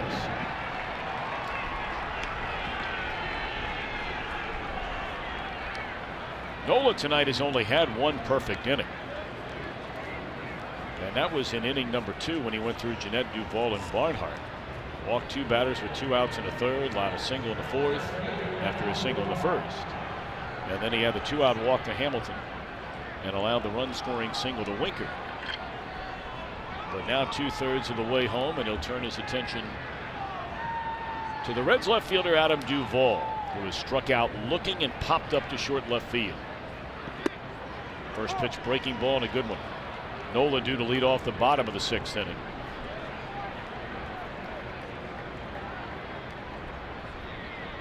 Like to send out a big special happy birthday tonight, we would at Fox Sports Ohio, to Dolores Staley. She is celebrating her 96th birthday tonight. Dolores Staley. Happy birthday, young lady, and we'll look forward to announcing number 97, but enjoy 96. Indeed. Happy birthday also to my daughter, Erin. Wow. Happy birthday indeed. Born on April the 10th. Working away, working on that PhD at the University of Illinois in Urbana-Champaign. Champaign. And Erin, you're almost there. Boy, I mean, you are Keep working hard. Happy birthday indeed, Aaron. You know, your kids, they like that grad school work inside the Big Ten Conference. Yeah, they do. Well, they got some big-time schools in the Big Ten. There's no debate about that. Swing and a miss, and that's all for the Reds, and a perfect 6 for Nola, who has struck out 6.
10th, 1971, the Phillies open up Veterans Stadium with a 4-1 win over the Expos. 55,352 in attendance. It was the largest crowd in the history of the state of Pennsylvania to watch a baseball game. Jim Bunning threw the first pitch in the ballpark, and Larry Boa collected the first hit. The Vet in Philadelphia. A lot of opinions about the Vet. Loved it. Loved it. I was out in just beyond left field here in Philadelphia, and I don't know if we've actually shown it to anybody at home, as the Phillies bat in a 1-0 game with the Reds in front. They have all three of their primary sports teams play on 3 of the 4 corners here. You have the Philadelphia Eagles, the Link they call it, defending Super Bowl champions. Their stadium is right across the street from Citizens Bank Park, and then across the street from the football stadium, catty corner to Citizens Bank Park, is where the Philadelphia 76ers and the Philadelphia Flyers play their games. And so you have these 3 huge structures. It's rare they're ever playing 2 of them at the same time. It'll happen every blue moon. But you just have acres and acres and acres of enormous tailgating and parking. Smartly done. And you saw, even going back to the old days when we showed you that picture a moment ago, they had all 3 going back in those days when they opened the Vet. They had the old Spectrum across the street.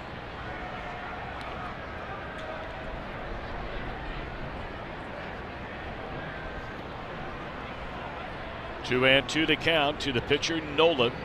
Bailey, 5 innings of no-hit shutout baseball so far. And a fastball misses high. So Nola making him work a little bit. Bailey's not walked about it. The only Philadelphia base runner was Alfaro, who was hit by a pitch leading off the Phillies' 3rd inning. Strike 3. 5th strikeout for Homer Bailey.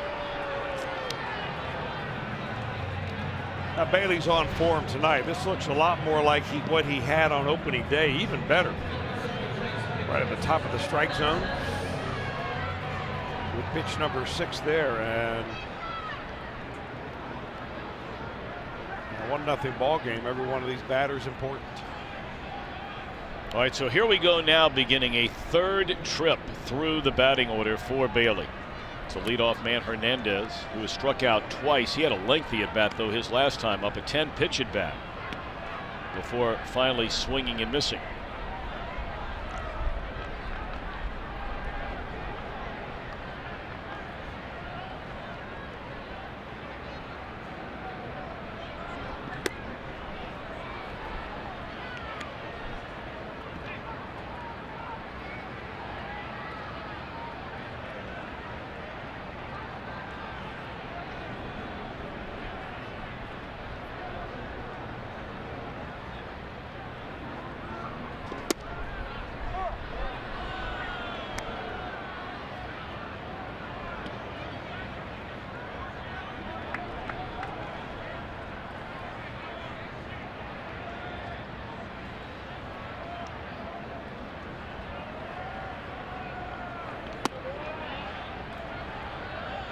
Now, it's early in the season, and obviously an extremely small sample size, but so far Bailey this year, when he starts to turn it over to the 3rd time through a batting order, he's given up 4 hits and 11 at bats, including a home run and 3 runs scored.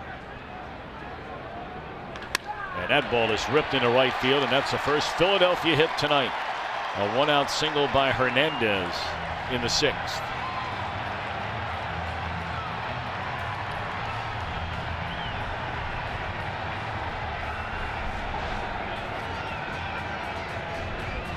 One of the few mistakes Bailey has made out over the plate tonight. A fastball pretty much grooved, and Hernandez lays the wood to it.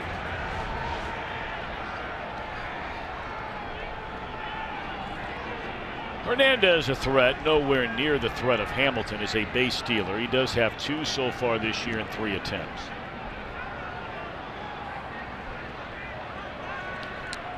And obviously in a 1-0 game, they're going to keep an eye on it. He's had minor league seasons of 30, 27, 32.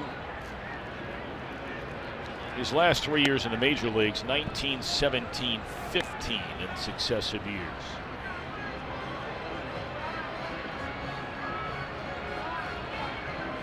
Carlos Santana's fly to center and popped up to the shortstop Peraza for 2.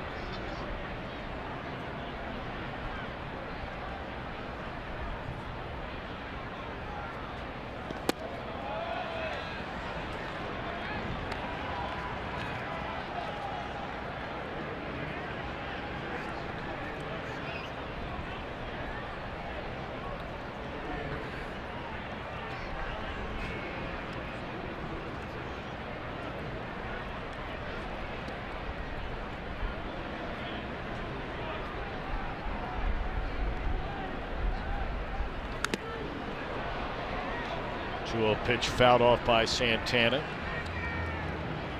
Talked about how good this guy was for so long in Cleveland.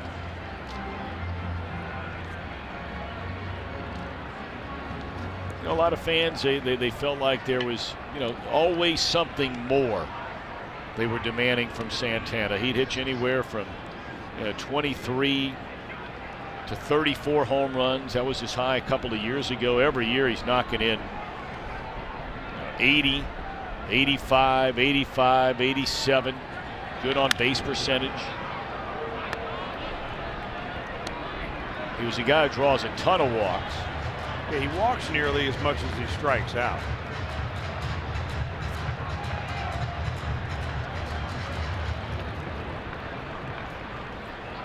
Now, he's never had much of a batting average.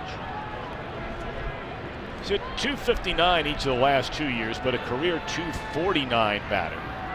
But his career on base percentage is .365.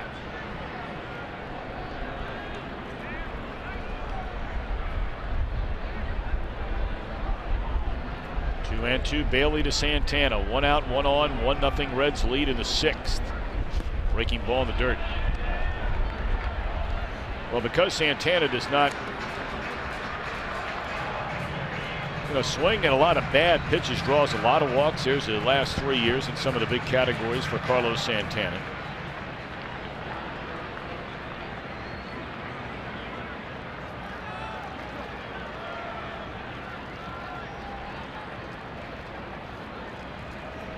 Got to believe the runner's starting here on 3 and 2. No. Swing and a miss. This has been a very aggressive team this year. 6 strikeout for Homer, and here comes Herrera. Well, they got Santana maybe really aggressive up there. Just kind of looks like he spun one, Bailey did, and just got it way up out of the zone, and Santana chased it.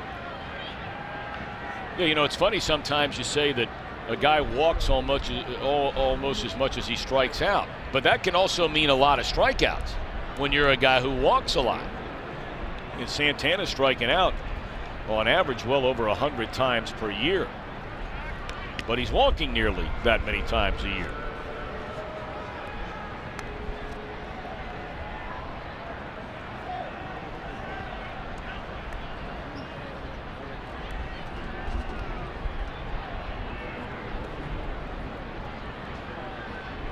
Odubel Herrera has tapped to Bailey and grounded to second. There goes Hernandez. And the throw is into center field, but Hernandez will stay there as Hamilton backs up the play quickly. Give Hernandez his 3rd steal, and now the tying run is in scoring position.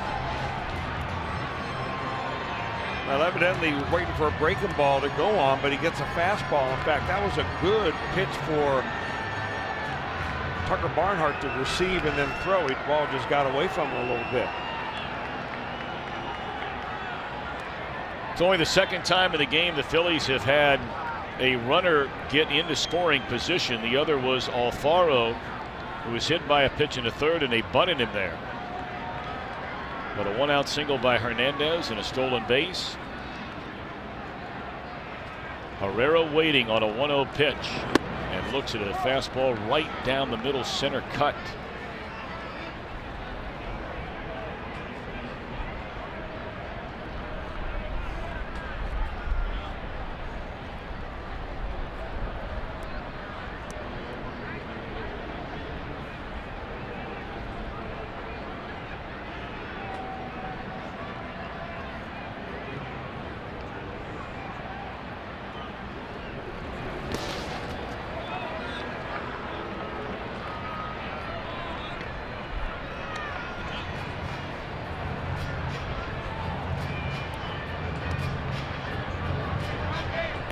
Bailey's hit a batter, not walked a batter, struck out 6, allowed 1 hit, no runs. And now Mac Jenkins coming out of the dugout. Guy working on a 1-hit shutout here in the 6th inning. Well, it might be to remind Bailey that you have a right-hander in the on-deck circle, but you know, the choice between Odubel Herrera and Reese Hoskins, not sure that's an easy one to make. But at this point, you just put it in the hands of Homer Bailey.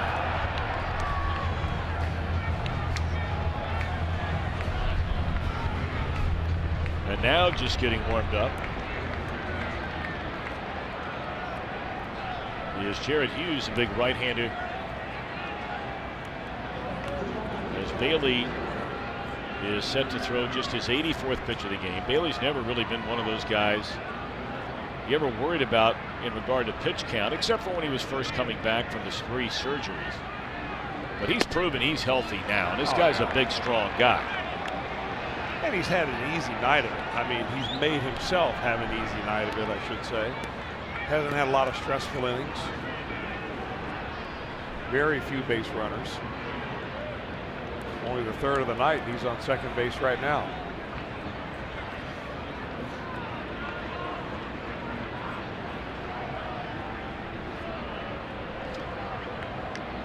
Three and 1 on Herrera. In the air, right center field, and this will tie the game. Bailey falls behind Herrera, and that's a run-scoring double to right center field to knock things at 1 apiece.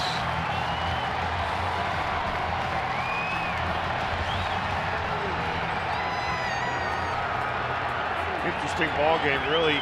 Neither team has had a lot of opportunity to put runs on the board, but when they've had a runner at second base and a producing hitter at the plate, both have come through. Jesse Winker drove in Billy Hamilton. Herrera drives in Hernandez.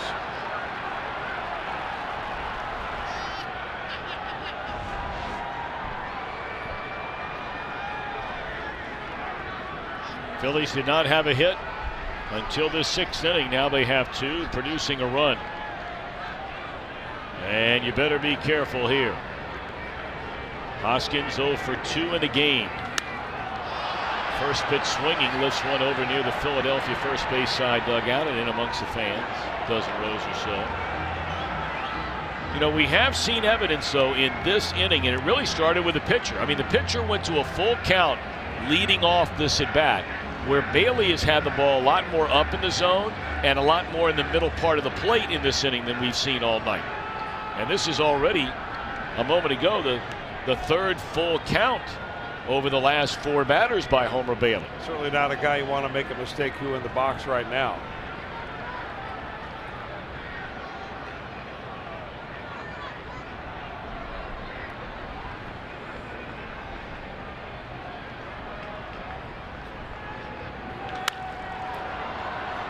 Homer jumps in front, 0-2. Tell you what, this Hoskins kid is very aggressive on anything up. He's got that bat. We made the point the other night when he hit the home run. We made the point that, you know, he has that bat flat, already almost on plane for a high pitch when he's standing in the batter's box waiting. And he sees the ball up and goes right after it. Good time to bury one and make him chase.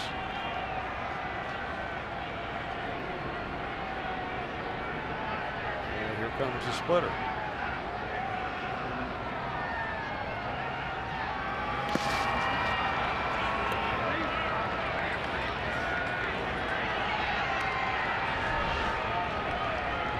Good block by Barnhart. Textbook.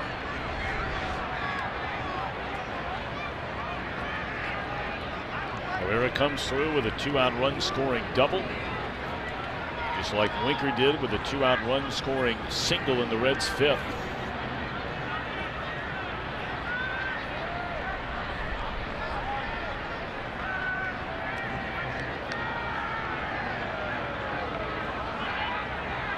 It does appear as though Bailey's starting to run out of steam in this inning. And it's his first stressful inning all night long. Another splitter. Now Homer will probably say after the game, I felt great. No matter how long he goes in this game, he throws 125 pitches in this game, which he won't. But if he did, he's not the type that's going to say, I was running on fumes. That's not his MO. And at this point, he just wants to make a pitch.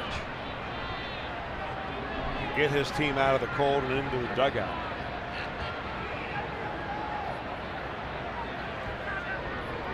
One ball and 2 strikes on Hoskins. Go ahead run at second base.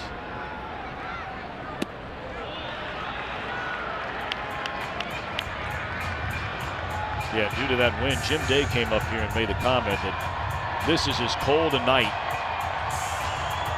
as there has been on this road trip, with that wind out there in the stands, whipping around, coming in from center field. Well, enjoy it while you got it, because this might be the last burst of cold of the spring, Tom.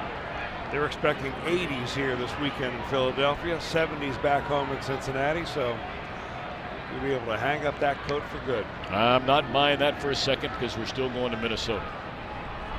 Here's a pitch. Started 2, laid off. I'll tell you, Hoskins is so good on those marginal pitches. He was rung up on a curveball that he didn't think he went last time up. And it was a very marginal call by the first base umpire. So now this is 4 full counts of the last 5 batters that have come to the plate. All 5 batters that have come to the plate. Bailey thinking, could have used that one. That just shows me he sees the ball really well. Oh. Homer got away with one there.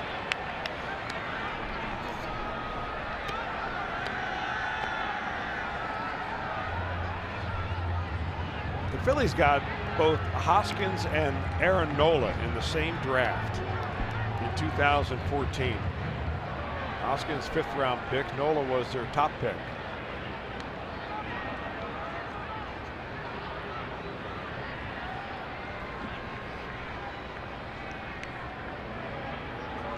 Three balls and 2 strikes, a count on Hoskins. Struck him out on a fastball at 91, and that'll end the inning. Phillies tie the game with their first 2 hits of the night. We're off to the 7th. Bailey is due up 3rd, and his night more than likely is over.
Billy Hamilton has walked twice tonight, both times with 2 men out, and has stolen a couple of bases. In the 5th, he got there for Jesse Winker. They pitched to him, and he drilled one to right center to give the Reds a 1-0 lead. But then in the 6th inning, after Bailey was just marvelous through the front 5, did not allow a hit, only hit a batter, and struck out 4. But he allowed his first hit with 1 out in the 6th inning to Hernandez, who stole a base, and then Herrera knocked him in, and that's where we stand as we open the 7th. Nola's in there for Philadelphia. We mentioned it. Bailey is due up 3rd. Jared Hughes was throwing in the Reds bullpen. Swinging a foul ball out of play by Tucker Barnhart.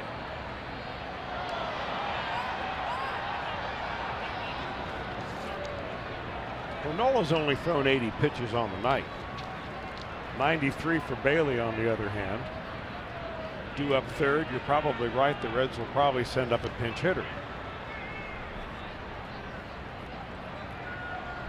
Now the Phillies do have action. They have a left-hander, Hobie Milner, getting loose in their bullpen. Well, that's a venomous breaking ball right there. We know when it's coming because we look in the glove of Aaron Nola, and he throws what they call a spiked curveball. And you take your index finger and you kind of push the nail right into the seam of the baseball. And when you see that little raised finger in his glove, that's the curveball feel, or the curveball grip. Of course, Tucker Barnhart doesn't know that.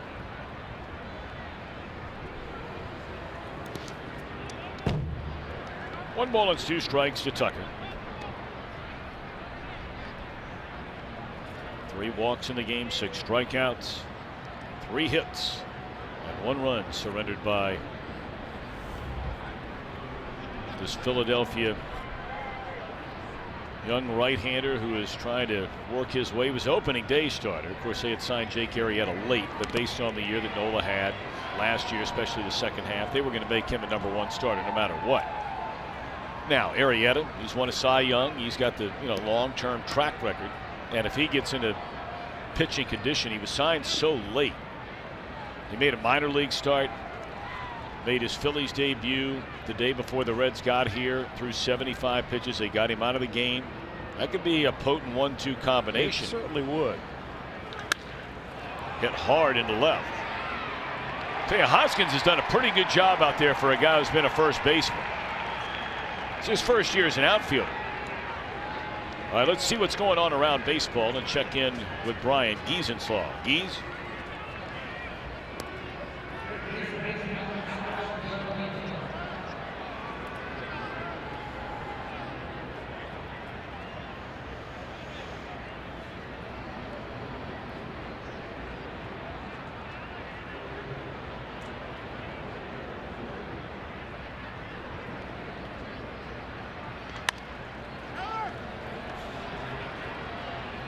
All right, we'll keep an eye on that as Blandino gets his 3rd major league at bat, and after striking out in the first 2, he wasn't going to let it come to that this time. That's a roller on the first pitch to the first baseman. And batting for Bailey, whose night is over, 6 innings, 2 hits and a run, no walks, hit a batter, fan 7, will be Cliff Pennington. He got the start at 3rd base here last night.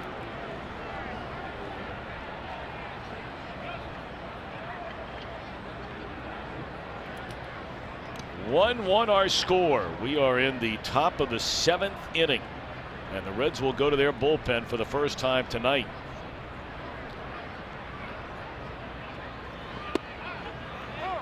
Much was made of Gabe Kapler taking Nola out of his first start this season.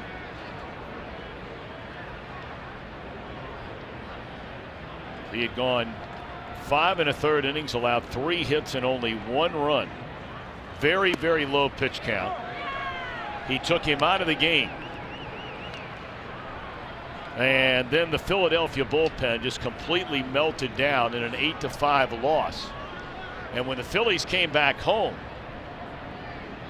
the first-year manager in his first game here in Philly during the pregame introductions was soundly booed. Now there's a surprise in Philly. And Nola finishing strong with a perfect 7th inning.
rob home runs, and most guys who does it, they get back to the wall and pretty much just jump up there. But Yeah.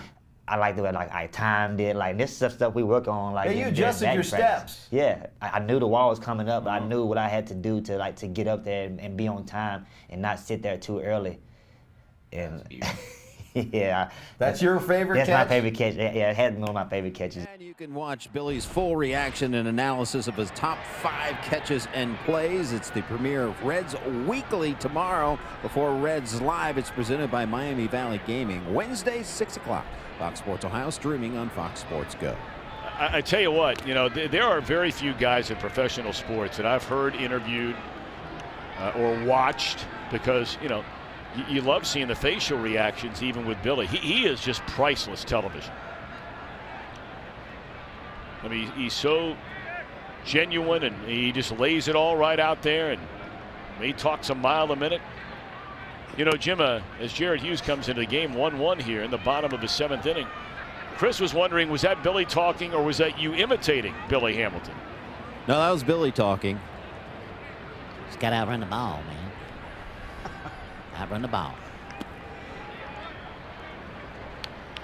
You know, you make a really good point about Billy Hamilton by being so genuine and so fresh and so honest. Yeah. And so open and so believing. And there's a school of thought here among some of those who follow the Reds around that there have been so many different people giving Billy advice on hitting, on bunting, on how to get on base, how taking more pitches, slapping the ball instead of pulling the ball. That, you know, he's such a good guy. He's listening to everybody and giving everybody equal time.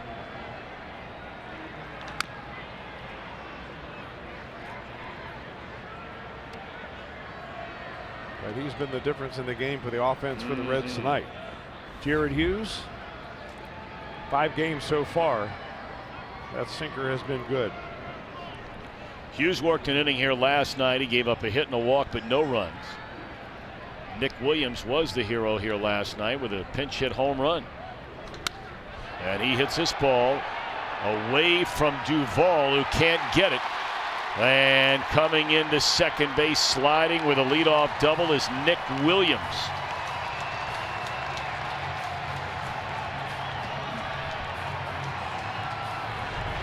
Well, the home run that he hit last night, he really stayed behind, and he did the same thing right here. That's a good pitch by Hughes.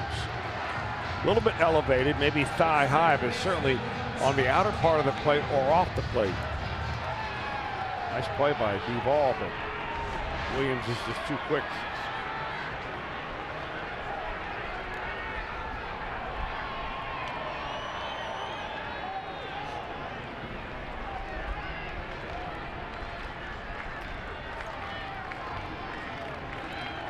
All righty, so here now is Kingery. And he looks at a first pitch fastball, and there's a strike.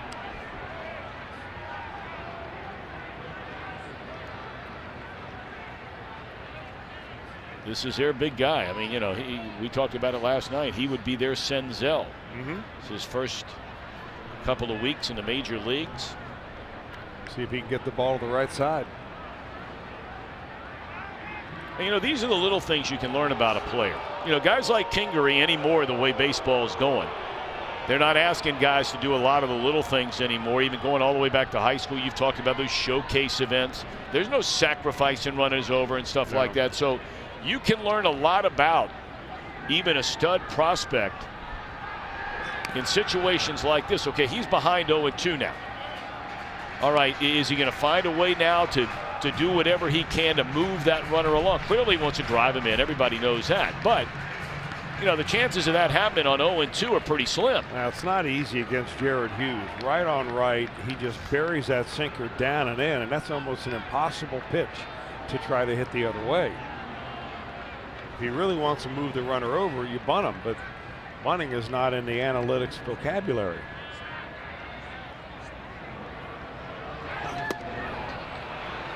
Strikes him out, so the runner does not advance. One away in the inning. I mean, that was no contest at it back. Look at that movement.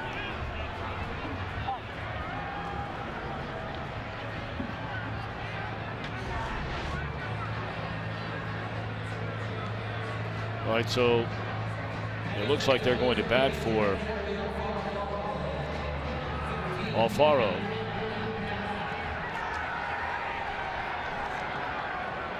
They're going to send up a pinch hitter, Andrew Knapp, for Alfaro.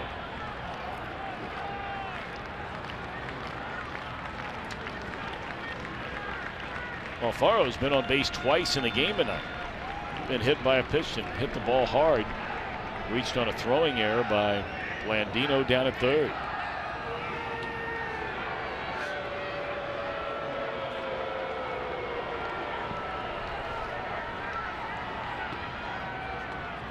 Another patient hitter is Knapp. Saw him in a couple of games last year against the Reds. Hit a home run, in fact, in one of the 2 games he played against the Reds last year. Backup catcher has played first base.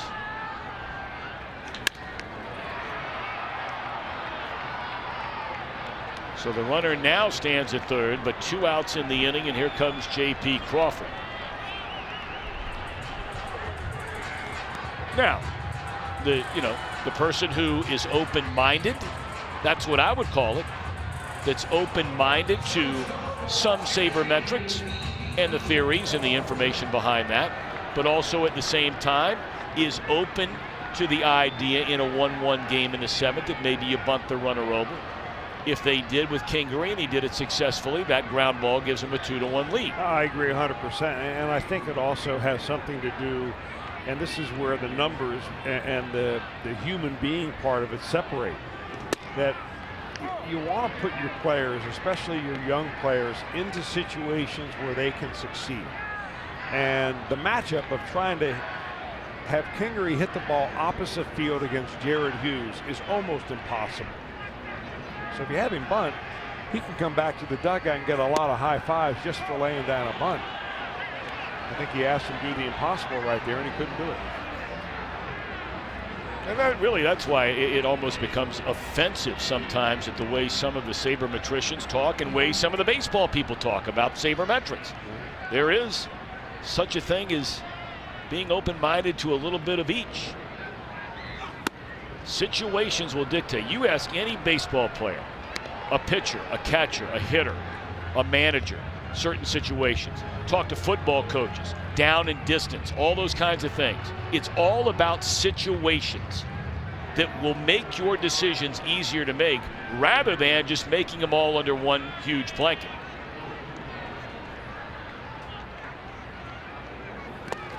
Nice play there by Barnhart. That's 2 of them in a row for Barnhart. He snagged a high one on the last pitch that Hughes muscled up and got away from. And this one, though, that's really tough.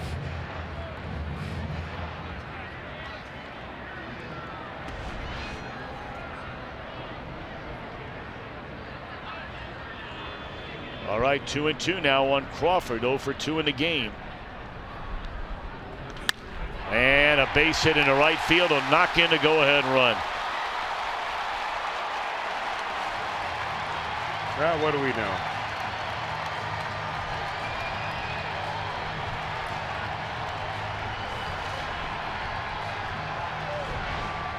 Crawford's a good low ball hitter, and he went right down there to get a pretty good pitch from Hughes. Ball's not much above the knees at all.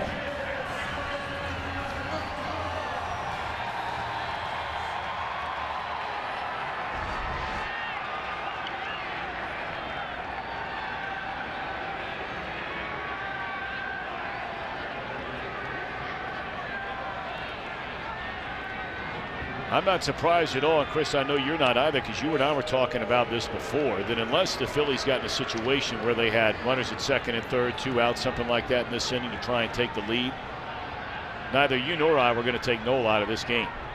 I agree 100%. I mean, unless they just signed Mariano Rivera this afternoon, and he's setting up Hector Neris.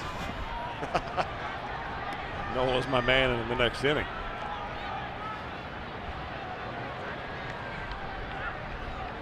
Reds go 9-1-2 in the batting order in the 8th. But 9's been pretty good tonight.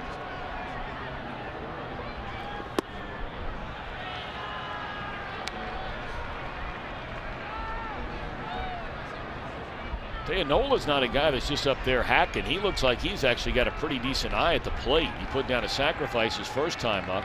Went to a full count against Homer Bailey just an inning ago, and now 2-0 against Hughes.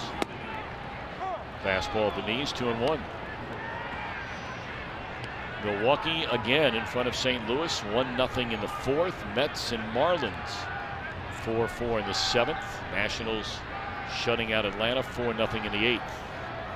And Cleveland 2-1 winners over the Tigers. 2-2. Pirates over the Cubbies earlier today, so the Pirates are now 8-2. Tied with Arizona for the second best record among all National League teams. Breaking ball, strike three.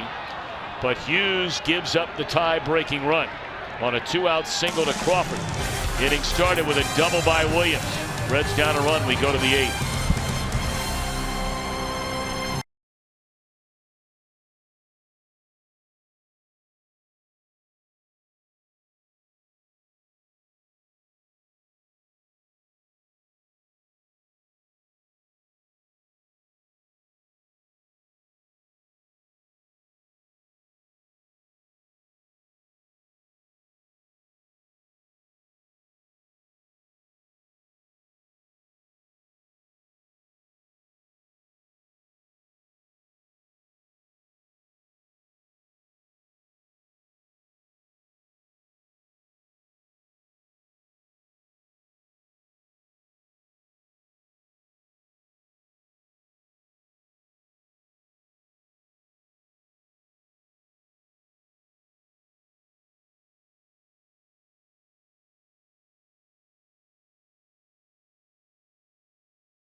Philadelphia.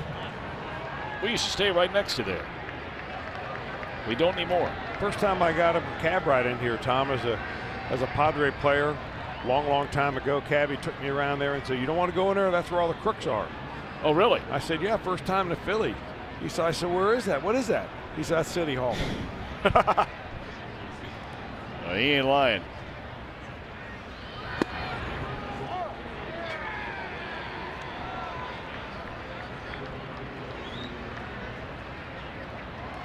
First time on the night that Nola will face Billy Hamilton with nobody out. Yeah, the other two times he faced Hamilton, and we were talking about it, he had retired the first two batters in the inning. And here's Hamilton, who has a grand total of 5 hits the entire year. Not a guy that's going to walk a lot. Yet Nola has walked Hamilton twice. 2 stolen bases, 1 leading to a run scored. Fastball there, and he's not fooling around this time.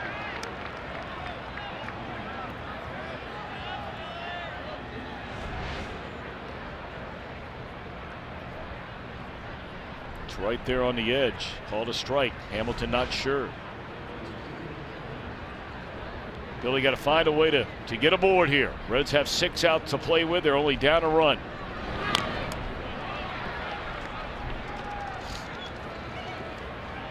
Third baseman Kingery stays way in on the grass even with 2 strikes here.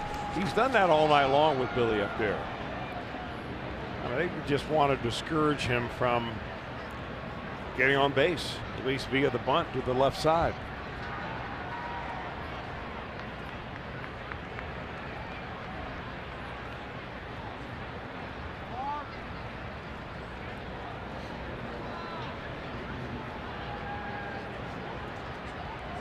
The other thing the Phillies do is overplay him towards the left field line with the outfielder in left field. Hoskins way over there. Nola able to put a glove on it and retires Hamilton for the first time tonight. We have a new theme ticket package available. Packages feature an exclusive item including a Star Wars Chewbacca, Fiona the Hippo, Elvis bobbleheads. Guarantee these limited edition collectibles by purchasing a theme ticket package. Visit reds.com/theme. All right, here's Winker. He knocked in the only Reds run in the 5th with a 2-out single. He's been on base twice in his return to the lineup after not feeling well the last couple of days leaving Pittsburgh.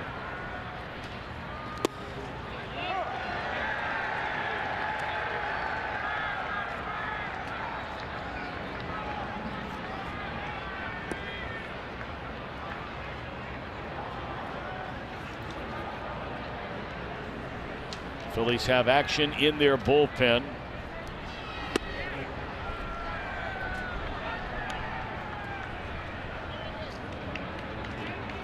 And the Reds have action in their bullpen. Young Mr. Rainey, who was just called up. We got their closer starting to get loose just in case.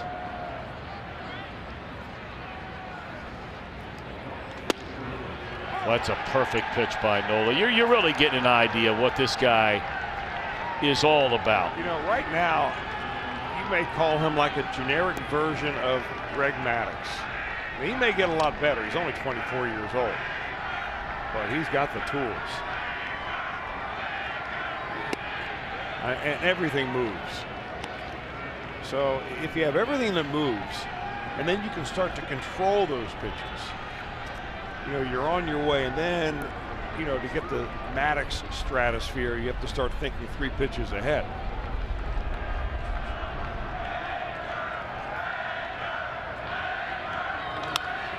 Well, he just buried that fastball in on the hands at 93, and he'll get the second out. I mean, this is the kind of stuff. And look, he might give up a home run to Peraza here and tie the game and have to be taken out of the game. But this is making pitches, man, as a young pitcher. This is what the Reds want to see from their group of pitchers. A 24-year-old who all of a sudden becomes a potential stallion on the front of your rotation for a long, long time. They let him stay in this game. And to Kapler's credit, there are a lot of managers, and he's taken a lot of heat. There are a lot of managers out there that would have taken him out of the game after 7 innings and said, job well done, especially after they took the lead, because now he's in line for the win. Well, the heat that Kapler took for taking him out of the game leading on opening day in the 6th inning is something that I'm sure is fresh in that manager's mind. Probably went to bed that night saying, I'm not going to make that mistake again. But then the guy's got to go out there and do it, right? I mean, how many times have we seen in the past where you give a young guy the chance, or even a guy who's been around for a couple of years a chance, and he goes out there on the mound the very next inning and, you know, walk a guy, give up a hit, now you got to come get him. Nola's trying to go 1, 2, 3 here in the 8th, and he's a strike away from doing it. This is what you want a young pitcher to be. And I'm not just hyping up the other team's pitcher, but this is what baseball is. This is how guys become like Curt Schilling was here in Philadelphia. Is when you put them in big games and big situations, they put the hammer on the nail.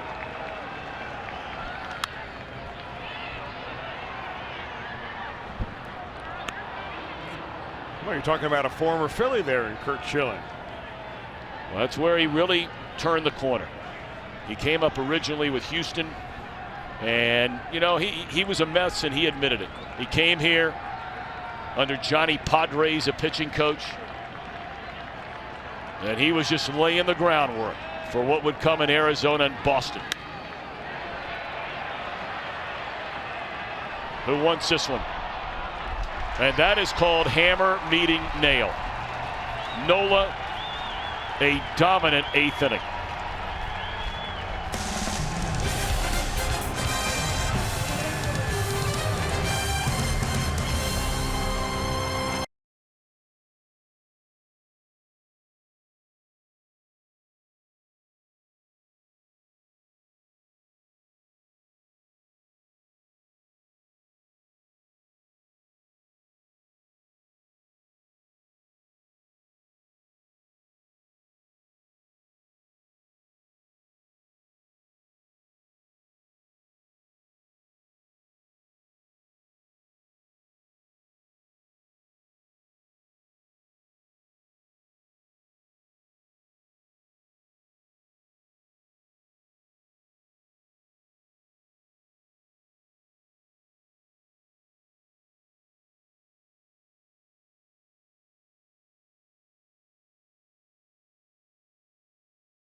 Gold Glove bobblehead thanks to Coca-Cola. Reds and Cardinals, you can see it for as low as $12. For tickets, visit Reds.com. We are set for another Major League debut. Tanner Rainey comes in for the Reds, and Sal Romano took him under his wings this morning to try to calm the nerves a little bit. They went to the famous Rocky statue here in Philadelphia. Sal Romano, the biggest Rocky fan on this team, couldn't resist. Tanner Rainey was a spring training roommate. Let's see what he's got. Well, here he comes. Tanner Scott Rainey.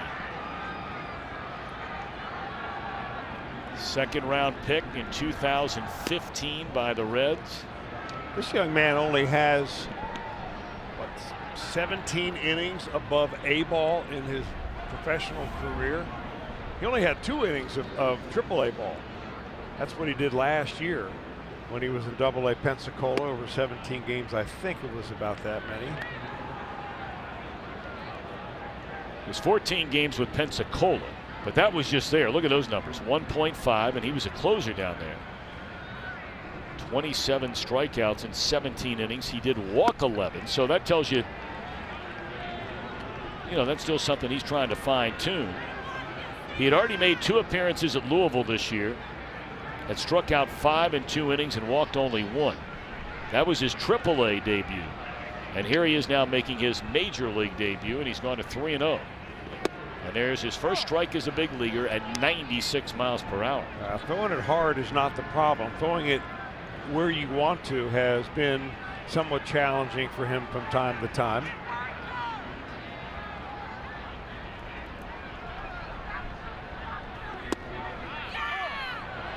Strike called to Hernandez. He'll face the top of the order. Santana and then Herrera. Hey, one thing that really jumps out to me about Rainey is not the fact that he throws hard. I mean, everybody throws hard nowadays, but he does it with what looks like very little effort.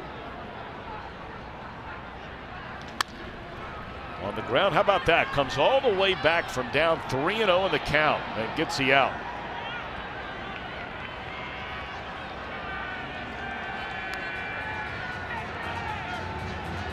Good pickup there by Joey.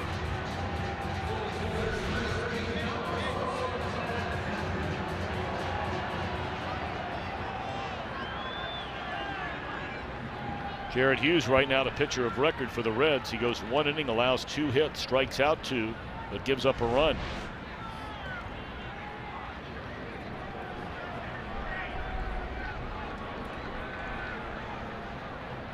Reese continues to crank it up in the Philadelphia bullpen, and Rainey delivers strike one.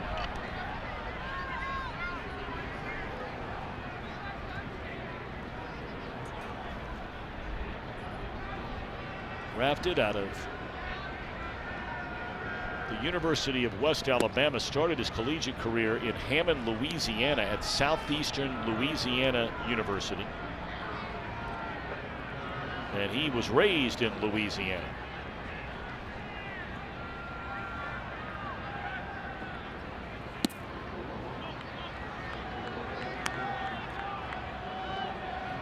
Wasn't even thinking about it, but I'd be willing to bet a little money that says that this young man probably had a chance, if not to see him in person, certainly to follow the career of Aaron Nola a little bit, pitching at LSU, as you brought up earlier, and both of these guys from Louisiana. Yeah, I asked him before the game if he knew Aaron Nola. He said, I don't know him personally, but of course I heard of him.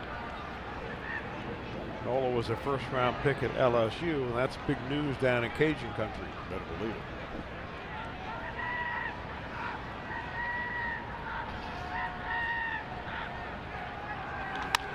Pulled foul, full count.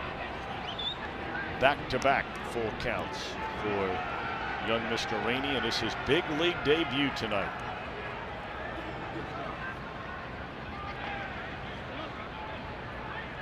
Phillies have 2 runs and 4 hits over the last 2 innings after being shut out without a hit the front 5. The Reds have not had a base runner, as that one's thrown all the way to the backstop. Try to put a little extra oomph on that one.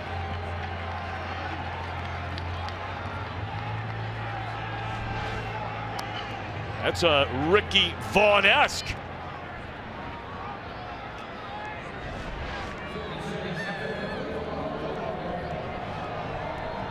That's Jim Day's buddy, Charlie Sheen. Yes, it is. Character he played in Major League. Jim, by the way, are you staying with Charlie Sheen at his house when the Reds go back out there again this year?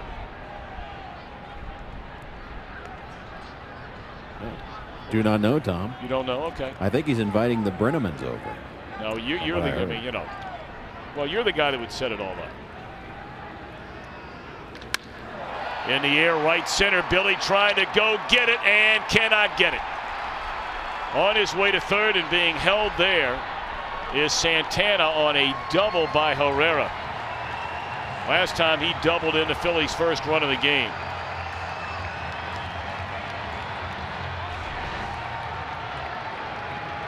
Well, he has been a wrecking crew this evening.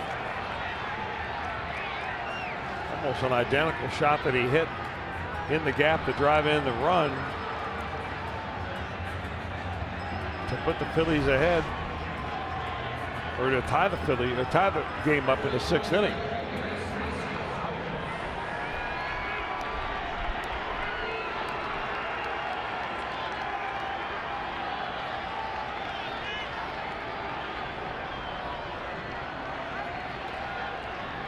Herrera was first pitch swinging. I would imagine Hoskins will do the same if he gets a fastball. Infield in. He did not get a fastball.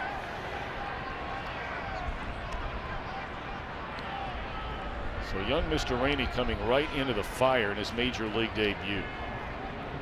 In a 2-1 game.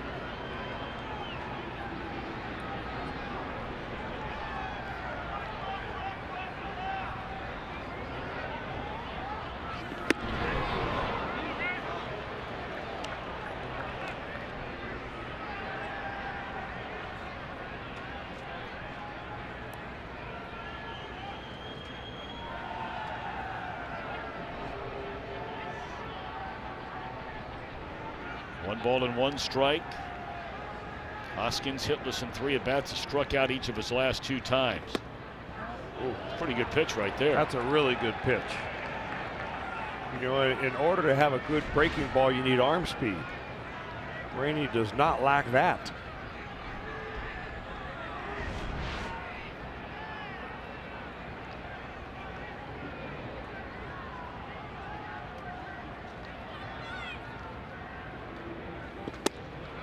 Good call.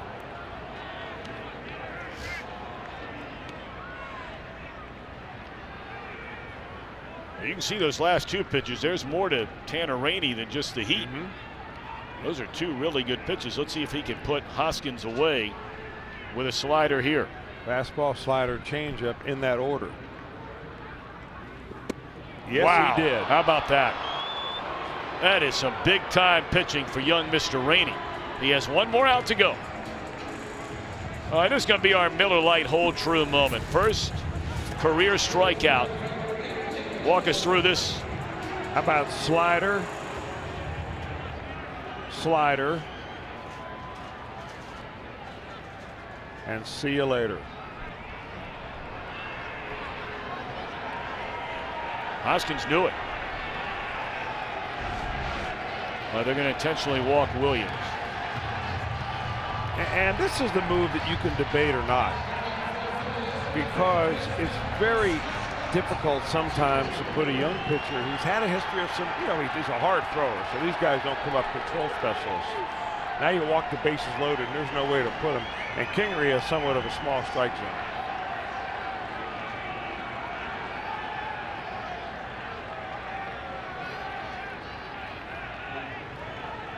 All righty, here we go. First pitch slider once again is in there, strike one to Kingery. Well, that's good recognition on Barnhart's part, because he realizes that Rainey's got that release point for that slider working right now. And he may be so full of adrenaline he'll overthrow the fastball. So let's back him off on something.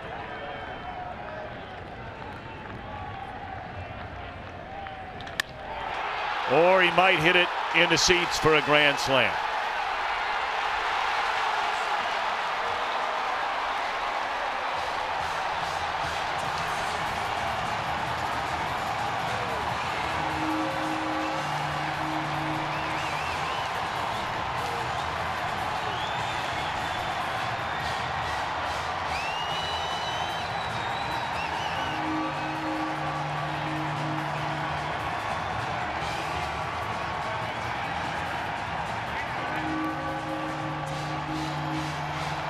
We saw Kingery here last night hit his first major league home run.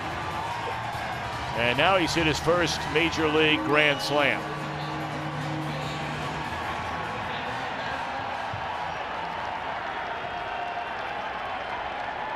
Now for Tanner Rainey, maybe one too many pitches from the same well.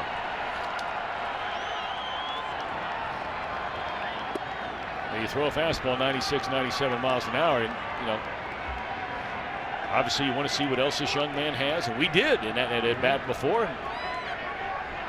That one just not where he wanted it.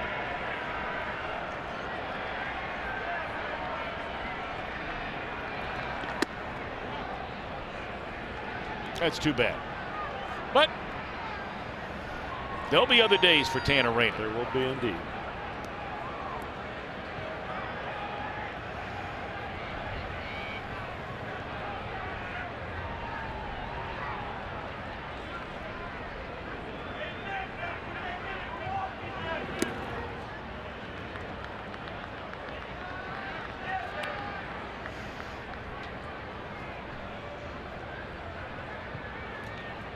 Phillies have scored 6 runs in the last 3 innings. They did not have a hit in the first 5 innings of this game. They get one off Bailey in his final inning.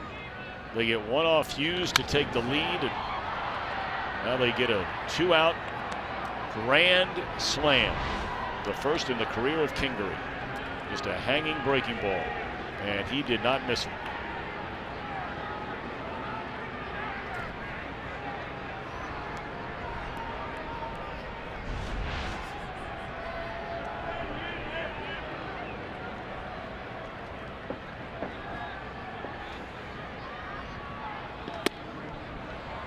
Gets him on a swing and a miss, and that will retire the side. Reds bat trailing 6-1 in the ninth.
tonight.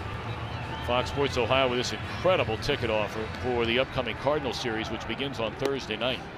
A view-level seat for $10 for any of the 4 games. Go to Reds.com/FSOhio and buy them before Reds Live, the postgame, comes to an end.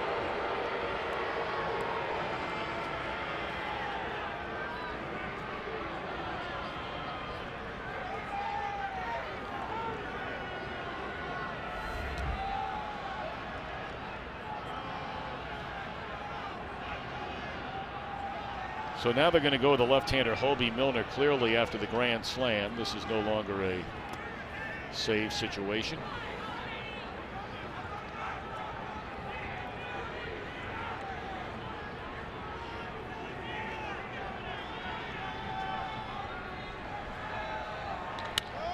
And Votto pops it up into left field. Hitless night tonight for Votto. 3 ground balls to second, 1 a double play, and now a fly ball to left. Although Nola, boy, you give it up to that young man. He gave up the run on the base hit in the 5th inning to Winker.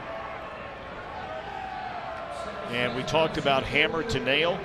He retired the final 10 batters he faced in the game here tonight. He really got stronger. It was a really good pitching matchup. 0 for 0 between Bailey and Nola for most of this ball game.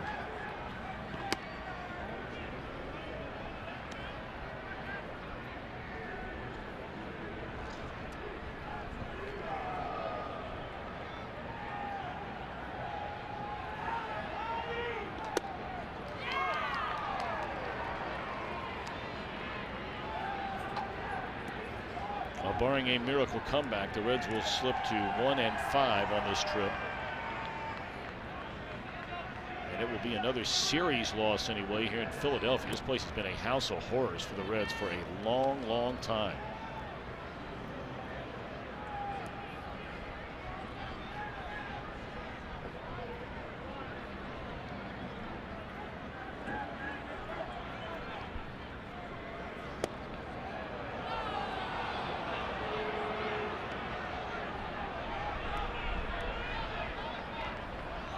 Jared Hughes is the pitcher of record tonight for the Reds. And Nola for Philadelphia.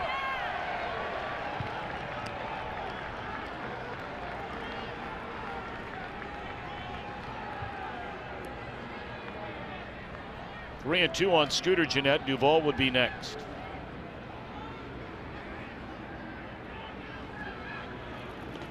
Strike 3 called, and Scooter can't believe it.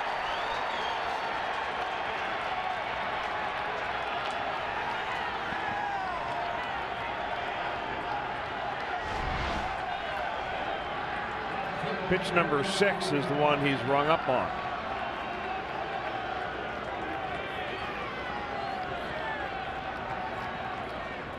To reader's lips, no, no, no, no, no.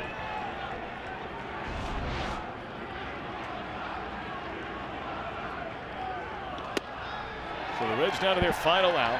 Milner trying to finish off what would be the final 13 Reds set down consecutively to end this game. Nola walked 3 batters in 2 of the innings. He walked Hamilton and Winker back-to-back in the 3rd, walked Billy in the 5th, and then Winker knocked him in with a single after a stolen base. That was the last base running the Reds have had in this game.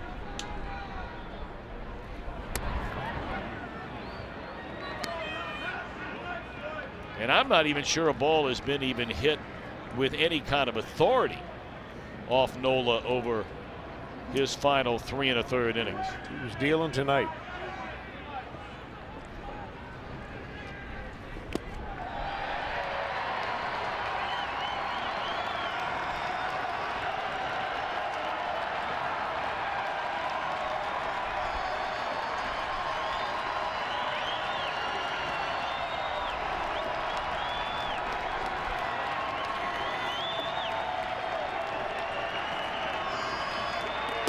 Fastball off the outside corner.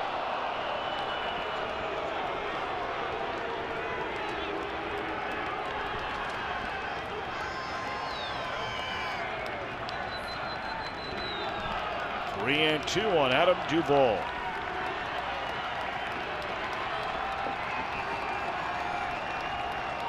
Strike 3 called, and again, a red rung up and unhappy about it. It was Scooter a minute ago, and now it's Duvall to end the game.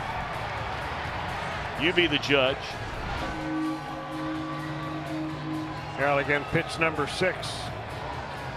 Caught in an odd fashion by Andrew Knapp, but rung up by Gabe Morales, and that's all she wrote for the Reds tonight. All right, Phillies win it by a final count of 6-1. We have more to come from Philadelphia in a moment.